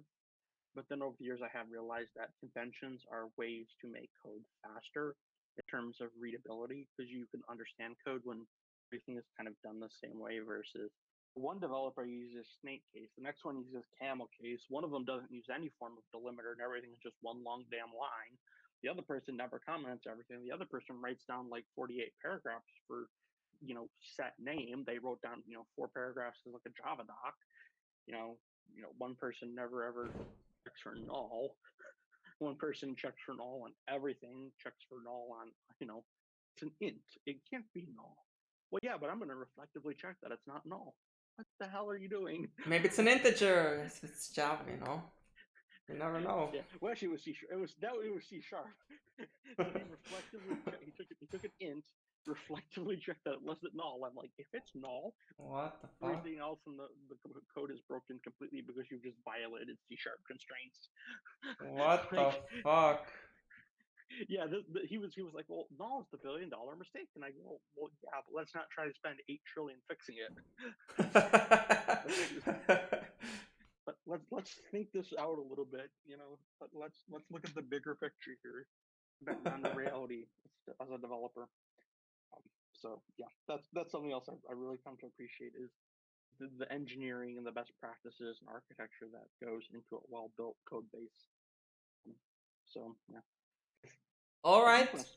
Yeah. So moving forward about the learning aspect for a beginner person, what would you recommend? Starting programming, getting into programming. Sure. I would suggest 3 things. Number one is in no particular order, or of no order of importance, I would say rather. But number one is always question things, always try to research and read about things. Don't ever just blindly accept or take something as true fact, about programming, especially like best practices. Try to always question things like, well, why should I follow composition over inheritance? Or why is inheritance so bad that it should never be used? Try to always avoid those kind of absolutes if possible, because rarely is that correct as kind of like a methodology or mindset to adopt. Um, so question things, read about them, Right. when they accept stuff. The second thing is don't be afraid to just ignore the rules. Just ignore best practices, ignore kind of you know the mottos that a lot of people operate from. You know, like for example, don't use singleton, don't use shared state, don't use globals. This is valid advice, sure, but when you're just starting out, don't be afraid to ignore that. Try it. Try using globals. Try using shared state. Don't shy away from it. Try using it and see, does it still work out for you? Do you eventually understand why we say not to use that? Things like that. Don't be afraid to break best practices in some cases, especially as you're learning, because it doesn't help you to just blindly follow them unless you truly understand them, I think. And one of the best ways to understand them is to kind of experience some of the pain that comes along with them. So yeah, don't be too afraid of that. You're there to program, have fun with it. Don't feel like you have to conform to a bunch of quote unquote rules that people have arbitrarily enforced, arbitrarily said. Um, don't be afraid to do that on your personal projects. If you're working at a company or something, obviously you can't just say, yeah, that's what you guys may do here, but screw you, I'm gonna do it my way. Yeah, Yes. no, they're paying you. You kind of lose that battle. But for personal projects or learning on your own, don't be afraid to kind of just do it as you would think you should do it. Learn a lot. And then the third thing is really when it comes to programming, when it comes to online programming, there are a lot of people who are very proud of themselves, what they could do, where they come from. And that pride often turns into ego and this like, gatekeeper mentality and holier than thou. You will run across a lot of those people in your journey as you become a developer and a programmer, where they like belittle you, they say you're an idiot for doing things a certain way, or like, what the hell, what kind of shit is this? Do you even know how to program? Read the effing manual, you're such a noob. You will find a lot of that, and a lot of people who are very, they clearly know how to program, and they've got a chip on their shoulder, and they have to impress everybody by showing they know how to do a bunch of really cool shit. That's great. Like, you know, if you know how to do a bunch of shit with bit shifting, and you know how to, you take a simple code, you know how to make it into a one liner with a shit ton of bit shifting. That's awesome. Like, great. Beginner doesn't need to know how to do that. A beginner, if they do it, if they use if statements instead of ternary conditions or ternary operator, that's fine. If they use a for loop instead of link, that's fine. Um, you know, show them what it is or kind of expose them to that. Sure, that's helpful, but don't just say, "Oh, using a for loop, such a 2003 noob. You should be using link. Get with the times." That's not helpful. Or don't try to put down their code just because they're new. Yeah, you don't fall into that or accept that criticism. Just move on from it, ignore them, because you know they they're trying to gatekeep against people getting into programming, which I don't think is helpful at all. And they're usually just very toxic and unnerving and whatnot. So I personally accidentally ran across this on Stack Overflow. I asked a question. It was like, Hellfire rain down supreme, because I had apparently asked a question that was like, why would you do that? That's so wrong. You're an idiot for asking that. It's like, well, I don't know any better in this language. I was just trying something out. Like, what's so wrong about this? I was like, okay, whatever. If you have if somebody has such a big problem with your code about how the way you're doing things, that tells you a lot about them, because if they get offended at what you're doing about your own code, like everything else in their life must be a living hell, because you know the person's driving a red color car instead of a blue color car. How dare they? So Right. try to ignore a lot of that elitism and egotism that exists out there. Just do your own thing, be happy with what you are doing, but don't be afraid to take advice if it's offered constructively, not critically. Right. And what about That yourself? would be kind of Sorry, I um interrupted. I was just gonna say that would be kind of just my general advice because I don't have any specifics for learning a specific language. A lot of that's just These are good sorry. advices. Yeah, it's like I can't tell you to learn type systems and then you go learn JavaScript. Sorry, JavaScript kind of doesn't really follow a type system too well. Yeah, TypeScript does, But but that's besides the yeah, point. yeah. But I'm sorry, what were you gonna say? So I was asking about yourself, like about a recent advice or the biggest advice that you've received, like that helped you the most personally. Oh yeah. Um, the biggest advice I received that actually helped me was that I don't remember the exact wording, but essentially it was perfection is the enemy of good enough, and sometimes good enough is all you need to be perfect in the minds of your end user. Yes. As that was, as a developer, I turned into the idealist developer. There was the somebody posted the other day on one of the channels was different types of developers and Yep. how to handle them.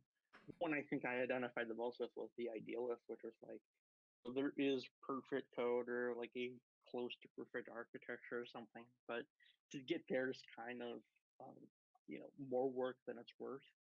And I eventually turned into that kind of developer at one point. I think everybody does at one point. You have to kind of once you find out there are really cool ways of doing stuff, you kind of think you found the holy grail and want to constantly do that. Yeah.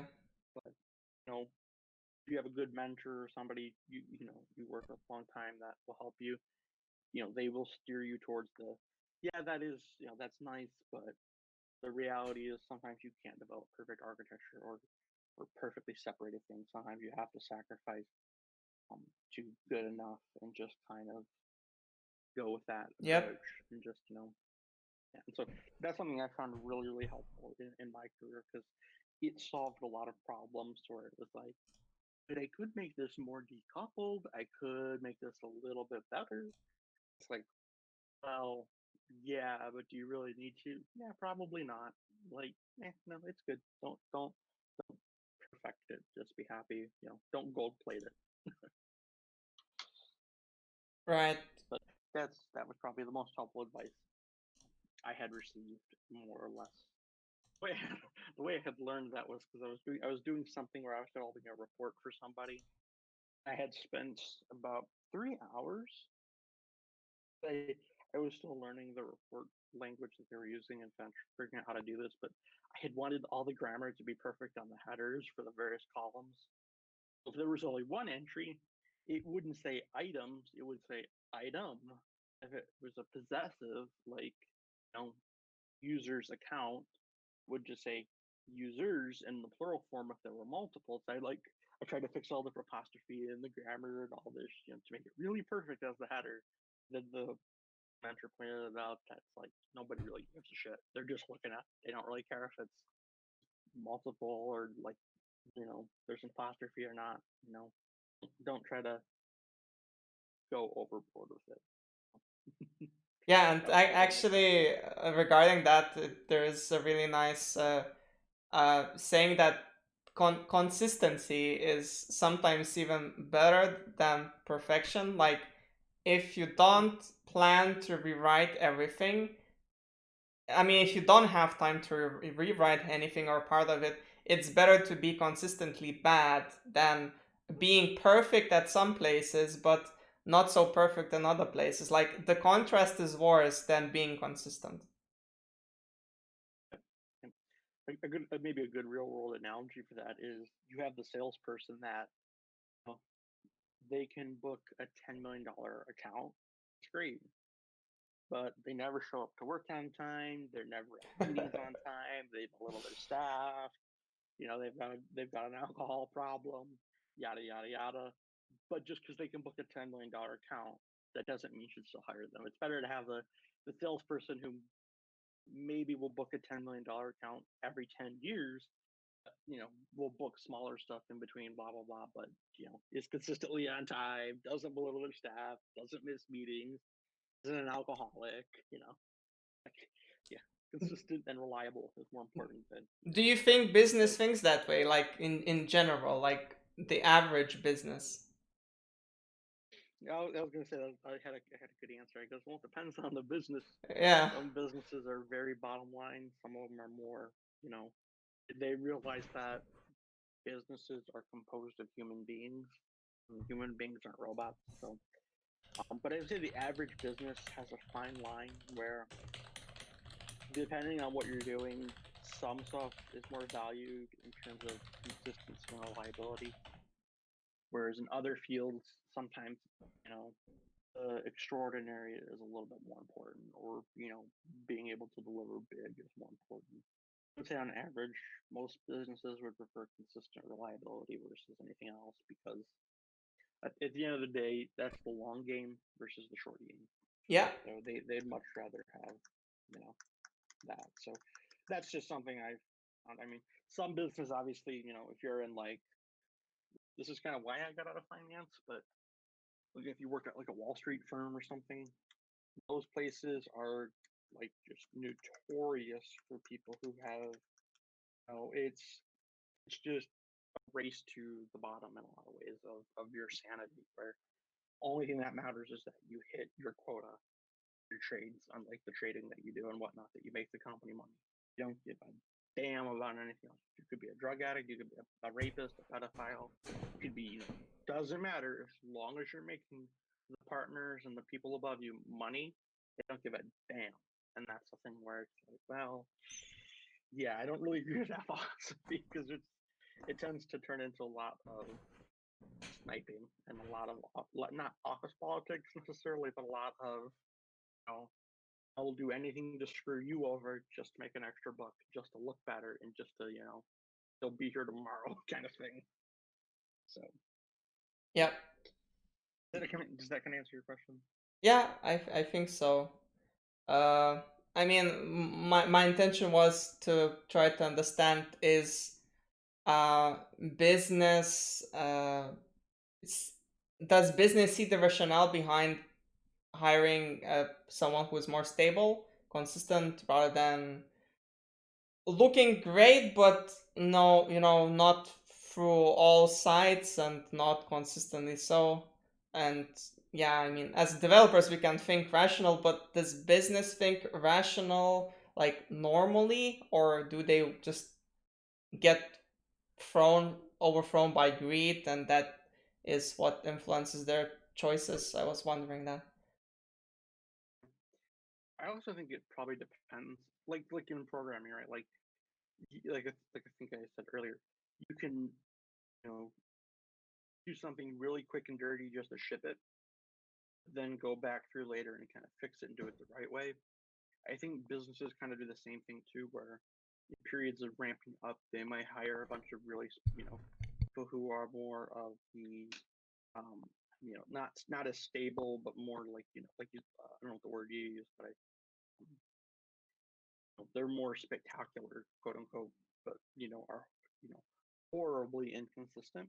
They may do that for a period of time, and once they've kind of stabilized things, or kind of, gotten as much as they can from that person, they may say, thanks, but we'd rather have somebody who's a little bit more consistent. So businesses, I think, still kind of follow that same mantra, where they prefer consistency and stability, but they may, periods of activity, kind of suspend that thinking for a little bit, go more towards, one or the other based on what they need, but eventually will course correct to consistent and stable, because that is just really what you'd rather have in a business. Thanks. And I forgot to ask one more important question. What motivates you to work, and do you often get into the flow? That's a good question. See, like, professionally, it's money. I do enjoy kind of what I do, and I do like the challenge of what I do and what it and all that. Um, for personal projects, I would say it's mostly about learning, but more from the sense of not like learning like a raw skill, but more in terms of learning like a soft skill of how to do something, or like I thought this was a good idea, or I see the value of doing it this way, or I know how to do it a certain way, but let me try doing it a different way now, or let me try implementing this new technique that I've read about. Let me try doing it that way and seeing if I can glean value from it. Discovery, I mean, So more like. yeah, yeah, that would be a great way of putting it. Kind of learning, just looking to discover new and different ways of doing things, and also um, kind of also I think satisfying that need to be the idealist developer, where I don't do it professionally, but like maybe I'll do a personal project and I'll burn the time to get it perfect because it keeps me in check in my professional world, but I get to still satisfy that need of, wow, this project can be perfect. This little project can be perfect. It doesn't have to follow the real world. It can be. I can spend 6 months on the damn thing and make it perfect, um, and whatnot. So sometimes kind of following that, or not following that, but um, satisfying that kind of need to like still you know follow all the best practices, follow all the best architecture, follow all of the best tooling, do it the correct way and all that, and kind of also discover things along the way to make that again just a little bit more perfect. Like not a great thing in professional world, but like if you can do it like personal projects, it can help you learn new things, but also satisfy the need to do that. You know, the gold plating and perfectionism without having to like have a real world cost to it, because it's my personal time. I can do whatever I want.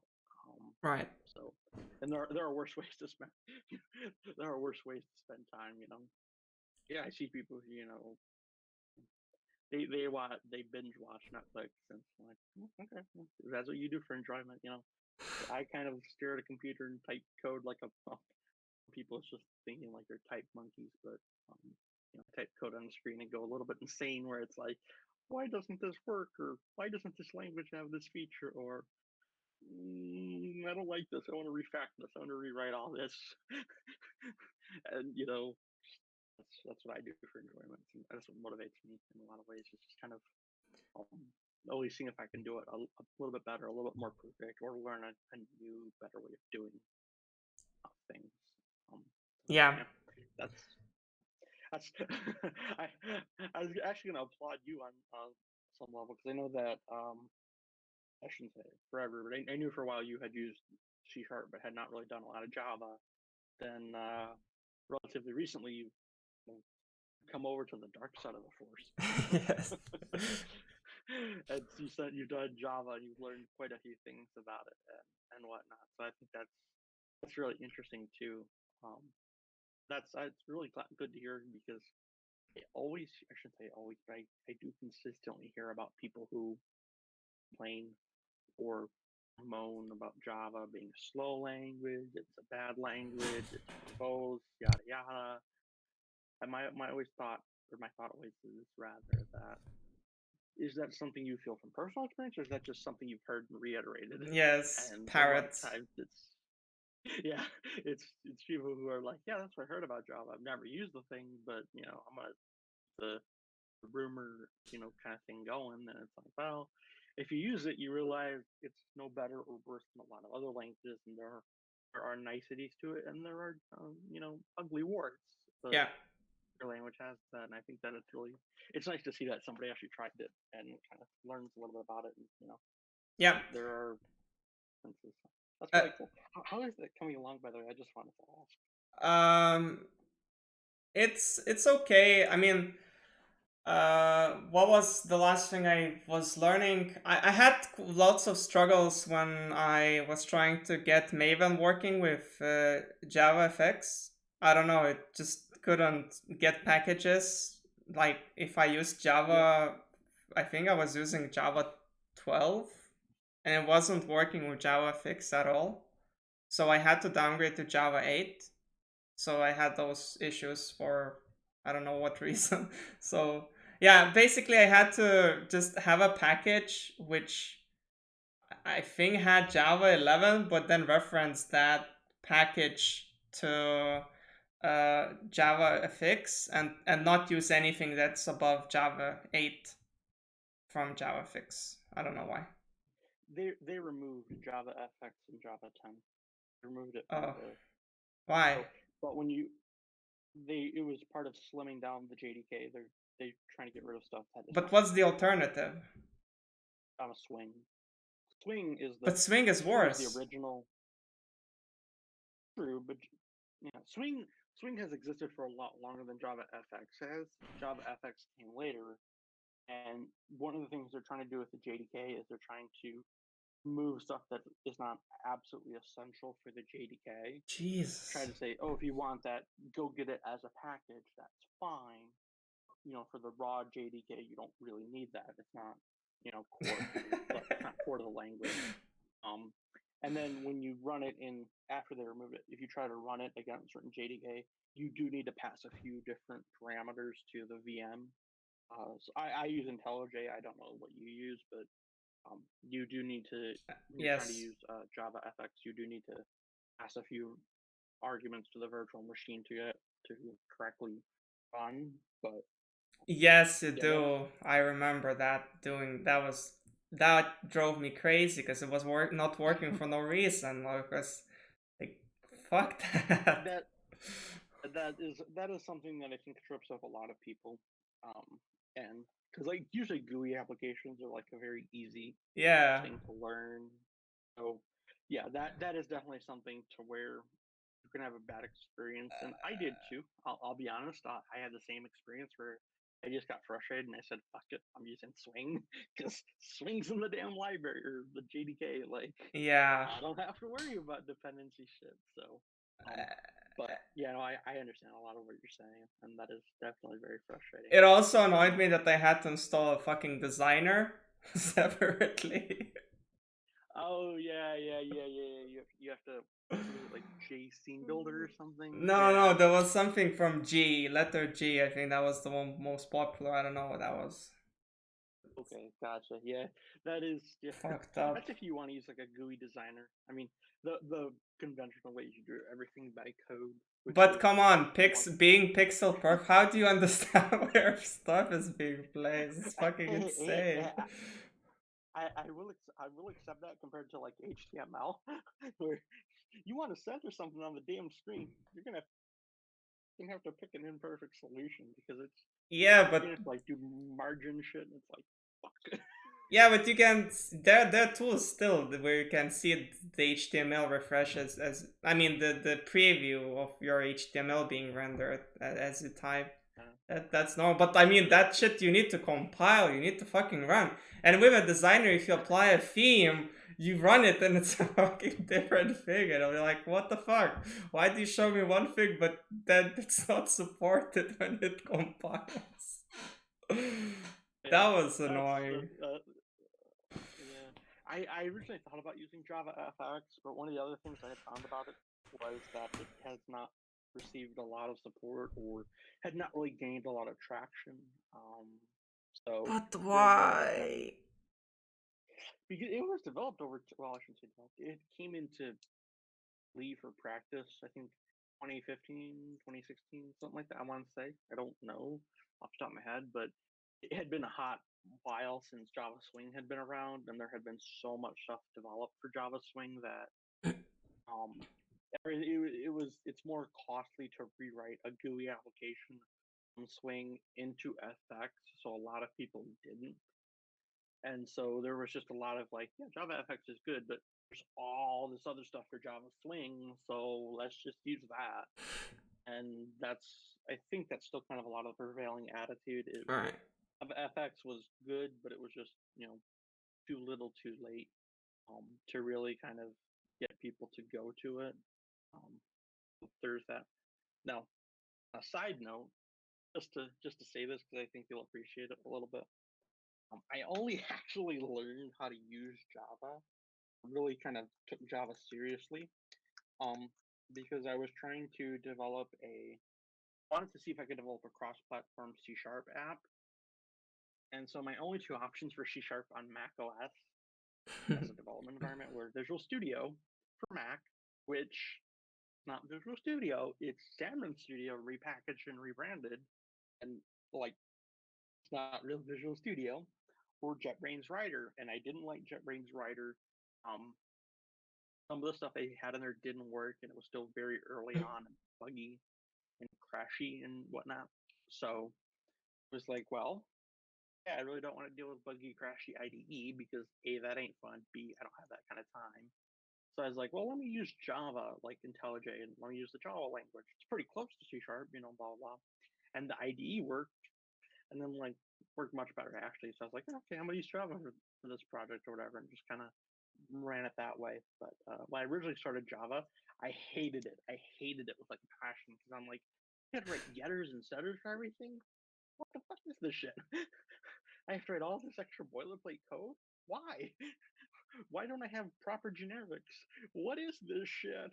This is like hell on earth for C# people. Yeah. And slowly, over time, I came to realize I don't actually mind a lot of this. I kind of like it. Like, I can get a class, and like I can get like something dot class, have like a class object, Yeah, yeah, which like it's like I do stuff. It's like, wow, this is a little bit nicer than C# in yeah. some aspects, and like everything is virtual by default, Which which I is hate. odd. Which I hate.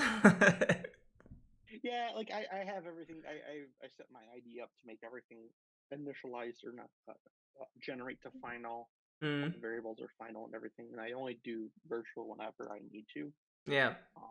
But I was like, it's not terrible. There's some nice things. I like the package. I like how packages enforce the whatever your package is, your directory structure has to match. I like that. I like how Java, your class name has to match your file name. It's like enforced in C#. Like it's the general convention in C#, but like you can Yeah. violate it. Yeah. So there's some niceties there, and then also Java. The way things are done in Java is a lot more common to how things are done in other languages, where you see similar things. Where in C#, C# is done the Microsoft way, and no other languages really do stuff the Microsoft way unless they're a Microsoft language. So like the extension methods are very uncommon in a lot of other programming languages. But in like C#, it's perfectly normal, and it's syntax sugar, but it's just something to where you kind of get used to it, but also a little bit frustrated when you don't have it in a language because you've been using it for so long in other languages. Um, or in C# rather. I really hate access modifiers in Java because if you don't provide an access modifier, it's not private by default. It's just, I mean, it's visible from outside the class, which is weird. Well, yeah, I developed a habit in C# and just in general is I like things to be explicitly clear. Yeah. Like even in C#, like everything has an access modifier. Regardless if like, oh, by default it's this. Okay, I'm gonna make it explicitly clear. I don't have to remember what everything is by default. I can just look at it and know. So, and then I always use the like this keyword, like this dot whatever, to do anything. That's just my preference. So, I know some people don't like that, but I was like, I like it because I know that it's on this object. It's an instance method. It's on this. It's not like a static method or something else that's just randomly out there. Um, but I don't know. That's just me though. But yeah, I don't mind it in either language. But I've come to like both languages, and there's some things I like more about Java than C#. Um, but mostly I just picked it because the IDE was better. That's a really That's like the worst thing. interesting choice. That's like the worst thing. People are like, well, why did you pick the language? Oh, more experience, blah blah. No, the IDE was just better. Do you know why Didn't did I stand pick the for it. language? I don't actually. It was a teaching job, wasn't it? Yeah, it was just opportunity arise, and I thought, well, I like teaching. I would like to try it, but also I would like to see how fast can I learn the language. And I think I learned the language in like I could write code in Java without googling in like 2 days, like up to let's say streams. Like I could write everything all I want if I Google that's fine, but like without googling I could write like unit tests, like write normal shit, like backend stuff I could write just like I would in C sharp, Yeah, minus the the frameworks of languages, course.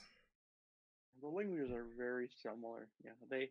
It doesn't take long to go from one to the other and like pick up the 80% of what you need to get stuff done. Yeah, the difficult part was I think getting used to Maven, because it's like you have NuGet package in C in .NET, and Maven is so much more less beginner friendly because you don't have visual stuff for it. You just type and it just auto completes. You need to get used to that.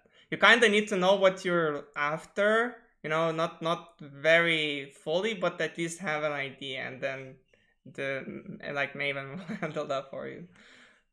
Yeah. Maven is I like NuGet is a package manager. Yeah, Maven is like a build system yeah, package manager and like four other things yeah. on top of it. So yeah, Maven is something I don't use Maven personally. For that very reason is I don't like to have something that complex doing stuff. And then also Maven downloads like half the world to your computer. Like, oh damn, I don't like when I like dependencies to only exactly what I asked for Yeah. and localized and whatnot. But I was like, yeah, Maven and Gradle, two things that most people kind of go, what the fuck?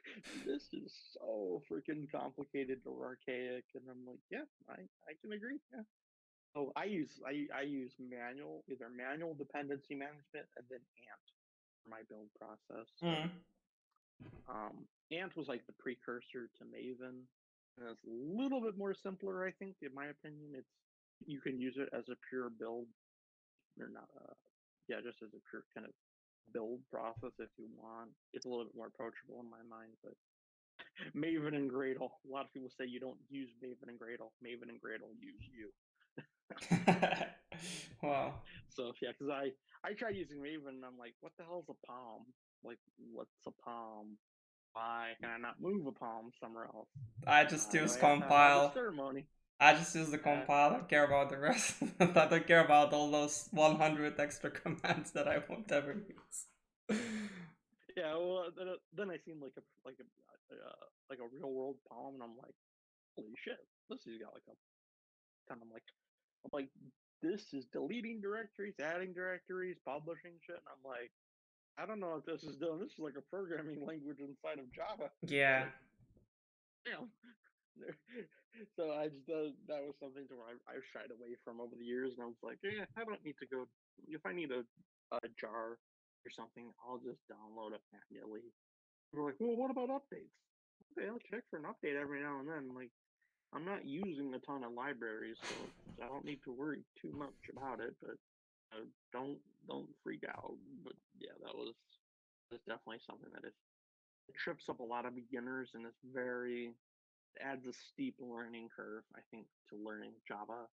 Um, I think I mentioned it the other day was biggest challenge I think to Java versus C sharp might have been with JSON, um, but Oh my god. Java, JSON in Java. I was using JSON and I was flipping the universe when I was deserializing local date and it came up as serializing local date and it came back as a fucking object. Like months, years, days, all as objects, like as properties of an object. Like fuck that. Why? And I couldn't figure out what to do. Like I was trying to Google nothing, you know? yeah, that is a little bit of a nightmare. Yeah, Why couldn't they do that yeah, by default? Like, Java. what the fuck? Yeah, it's I don't. Well, what JSON is a Google library, so if it's Google, odds are it's a little over engineered for good measure. If you ever look at like Guava, Guava has a very similar like But it's not everything you as can need popular and though. more. It's not as popular. Jackson is an alternative, but I looked at Jackson and like the way I decided which one to learn, I looked at Jackson and JSON like at the like most simple scenarios. So in JSON it's like from JSON, and in Jackson it's like something more words, a bit more complex. So I was like, okay, I'll choose JSON because it looks more simple for simple cases. But I wonder, did I make a choice wrong based on just that? That's hilarious. But I was just gonna say, just to finish up that previous thought was C sharp versus Java in terms of like learning curve. I think C sharp has a much easier environment behind it. Like Yeah. the only package managers you do get, the only build process that you really need is MS Build. The only IDE is really Visual Studio. It's like you have almost no choices in a lot of places. I mean, you do. Like you can use JetBrains Rider if you want or Visual Studio Code, but for the most basic or average use case, you basically have what Microsoft tells you have. With like Java, there's a lot more meta components like projects, modules, workspaces, Eclipse Yeah. versus IntelliJ, Maven, Gradle, AMP, Yep. Apache. You have a lot more stuff that is not like you're not even learning the language yet. You're just trying to get everything to build and work together, and then like a JDK, Yep. Oracle versus Sun JDKs, and then JREs and Java. And I think you even ran across a similar confusion of like the SC versus Java EE, kind of what the hell are those? Yeah. and and that's I think where a lot of people look at Java and think like, wow, this is just mind-bogglingly complex outside of the language. Um, so that's kind of why I don't recommend Java as like a first-time language for people because yeah, it's like saying what's the first airplane you learned to fly? I learned to fly a Boeing 747. Okay, there's like an airplane and it's like a whole cockpit of controls. Which is like if you actually go to flight school, you usually start off like a very very small plane, Yeah. like a single propel. So that's just something. It's like yeah, I don't. Java has very powerful, but it has a ton of stuff, and if you don't know what you're doing, it's like you're gonna you're gonna be in a world of hurt. Java is But it's a nice for people who like doing it yourself, like the DIY attitude.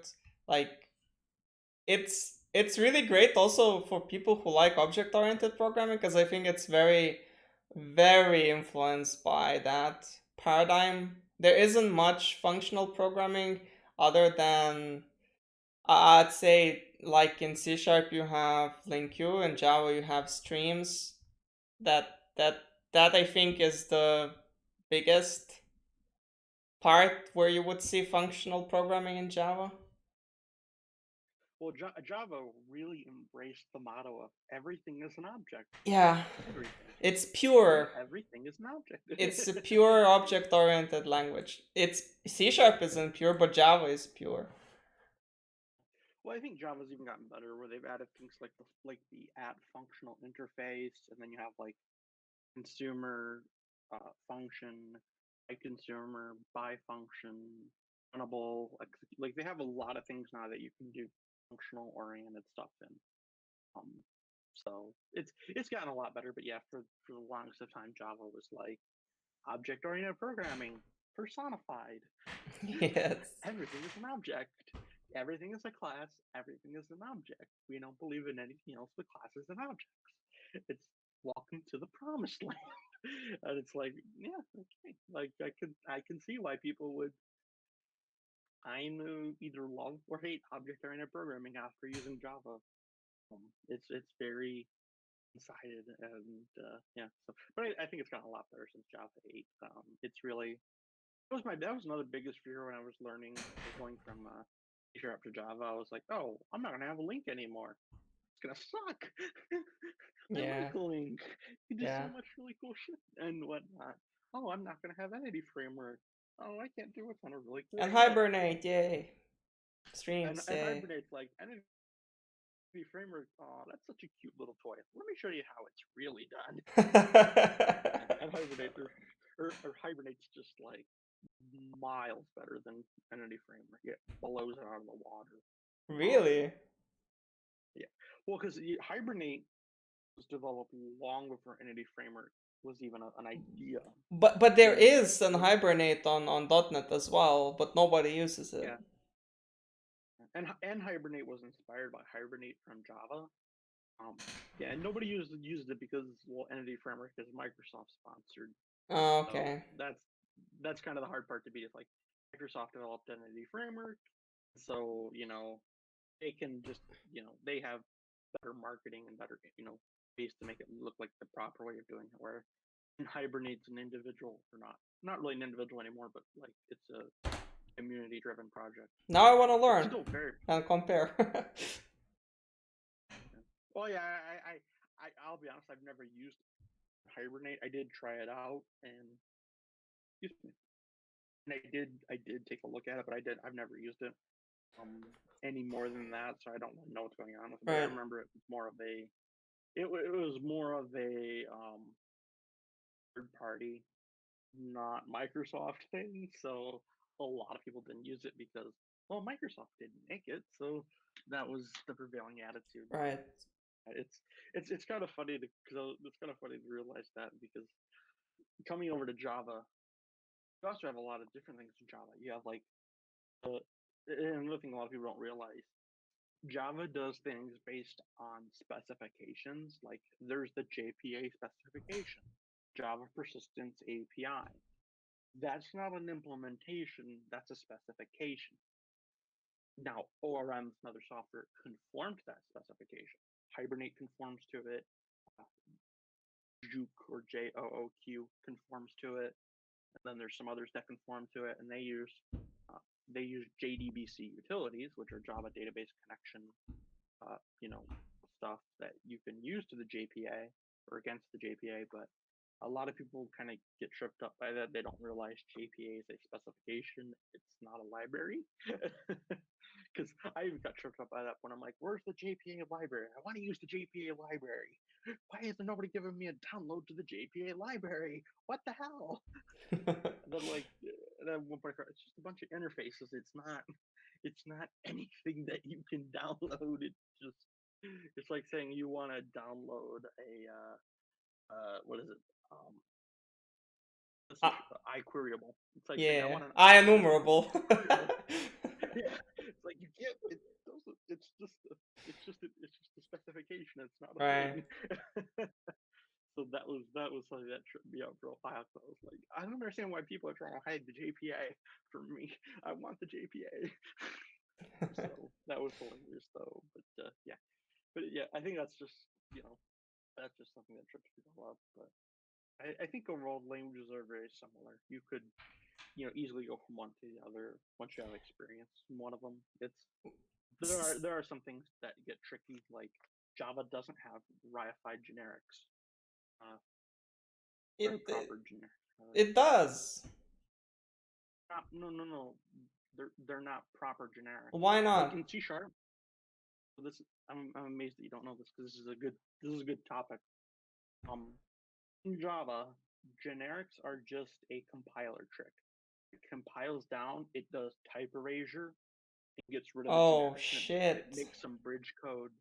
So, because like in C Sharp, I can pass it, like I can do my class with a type T, and Yes. I can instantiate that T. I can check that T against other types. I can do a ton of stuff. In Java, you can't do that. All those types get erased in compiling, and it's just object. It gets erased, type erasure down, and then bridge code is weaved in the compilation process into the bytecode you execute against. So you can't do a lot of the trickery that you would do with generics in C Sharp. You can't do it the same way in Java. You have to find other ways to do it. But I mean, that's Which under the hood. that's just because when I mean, how is that practically different? Because I was trying writing generics and I could do the same things I could do in C sharp. I couldn't. I mean, I don't care how it works under the hood, even if it's bridged code. But like, what would be a practical example, like what you could do in C sharp but not in Java with generics? Sure. So here's a thing to test, right? Mm-hmm. If you have a method, let's say you have public bracket t, and let's say it returns t. You Yes. have a put, and you have a method whatever, and you pass in an instance of the t. Yes. It's perfectly valid. Now, if you create another method as an overload and you make it, I want to pass in, let's say, string, right? So you make, the same method name, and you have string as the argument instead of t. Your compiler won't let you compile that because it'll say erasure's down to the same type. Okay. Erasure will form it back down to the same type because in C sharp that's valid. Those are two different things, but in Java it's not. The type Right. erasure gets rid of the generics at runtime, whereas in C sharp the types still exist in runtime. The generic type argument still exists in runtime, whereas in Java it doesn't. It's just a compiler trick. I think I actually Okay. had a really. I'm trying to think of a really good example if I can think of it off the top of my head.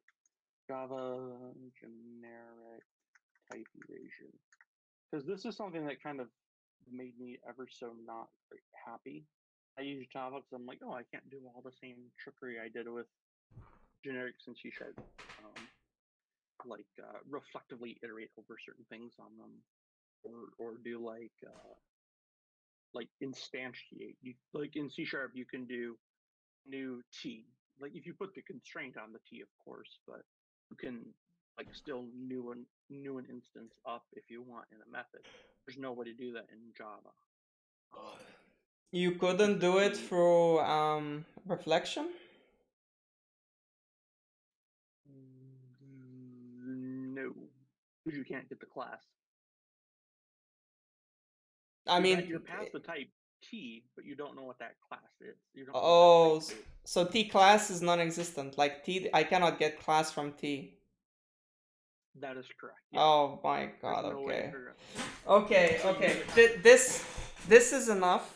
This is enough for for a massive drawback for Java's generic sucking balls. This is enough for a drawback.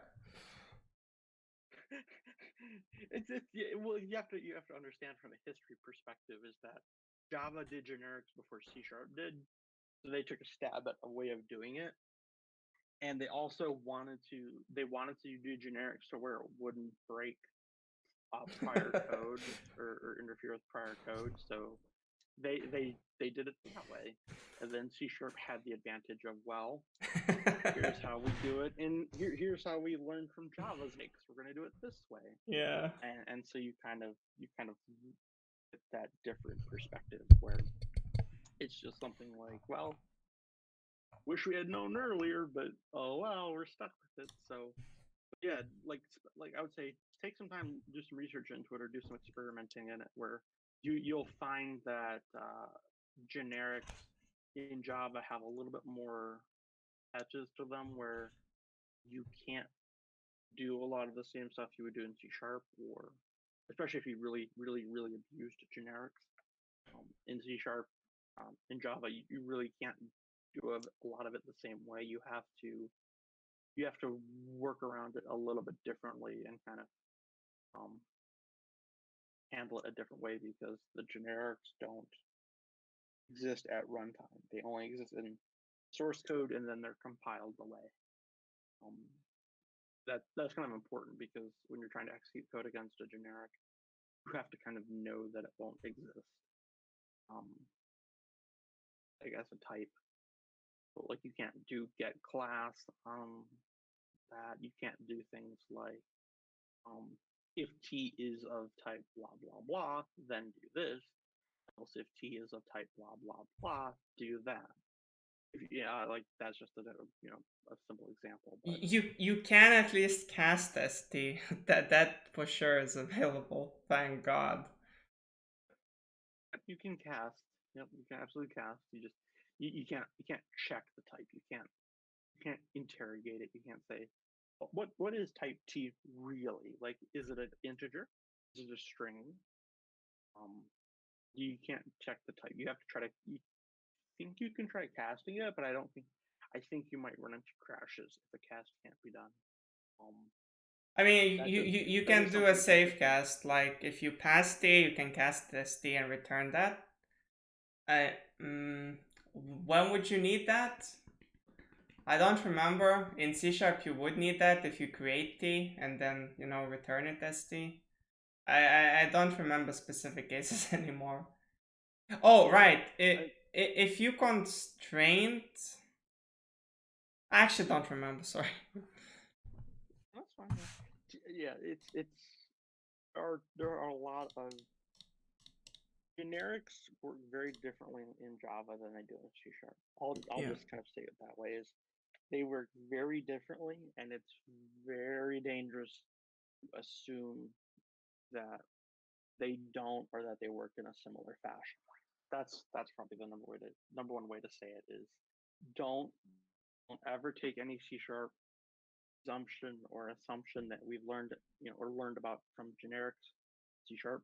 Don't ever try to apply that to Java generics.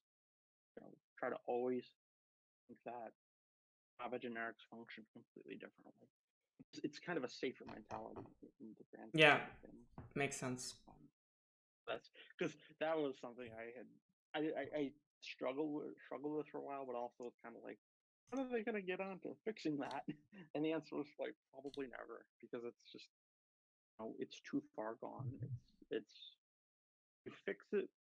It's not really fixing it. That's like fixing a left turn versus a right turn street. Um, it's just, when are they going to do it a different way? And the answer is probably never, because too much code exists. The backwards compatibility nightmare would just be astronomically high. But yeah, that is an um, interesting little gotcha, which I just be aware of that if you cover generics. They do function differently. Yeah. That's so common. There's a couple other ones that are really kind of cool in Java that I don't think C Sharp has. Um, Enums. yeah, enums. Yeah, in Java, enumerations or enums are actual things. They're not just glorified named integers. Yeah. The classes essentially. Yeah, exactly. And actually, they're really kind of cool. They Can are. They can solve some common problems that in C Sharp you would have to kind of just hope nobody ever interrogated things too heavily to kind of figure out that they could tweak or change things. Which is interesting because yeah, it's really cool. I think that Java gets a lot of unnecessary hate where if people used it, they would actually find that they're very similar, and it's just a matter of reference to the project or whatever you're trying to do, um, as to which one is kind of better or more applicable to the project. I think a lot of people will notice that or run across that rather. Yeah. It's just, I'm just really glad. It's really nice to see somebody learn Java and kind of just not just stick their nose up at it and go like, "Ugh, what a horrible language." Yes. Linus Torvald did that, and I'm like, why? Why do you not like the language? What were your criticisms of it? And I never heard anything on that. I never found anything on that. So that was just, you know, okay. Linus doesn't like the language, huh? Unlike Linux, so that's for evil. So, but Yeah. Okay, I need to be going now. So thank you very much for the interview. It was nice talking. It wasn't so thank you. scary, was it? No, I just yeah, I had just the PR concern. I didn't want to take away from anybody else's time Nah, or it's really fine. so cool. Yeah, it was really fun. It was nice to chat and to know more, and then also learn a little bit more about uh, your Java journey, the Yep. dark side of the force. Yep. Yeah, likewise, it was nice seeing manager's perspective at what developer work is and how does that combine. So it was very useful. Yeah, definitely, that it's definitely nice to, as you know, from a manager perspective, it kind of know and have experience what the developers go through. So, you know, when they're bitching about code quality, it's not just, oh, they're just bitching about shit. They have a valid point. Yeah, So cool. But, and I know it's probably what 12 o'clock midnight for yeah, you, it or is. 1 o'clock midnight. That's, yeah. So we'll probably end it here and just wrap up. So Yeah. Thank you again and see you. Bye. see you around. Have a good one.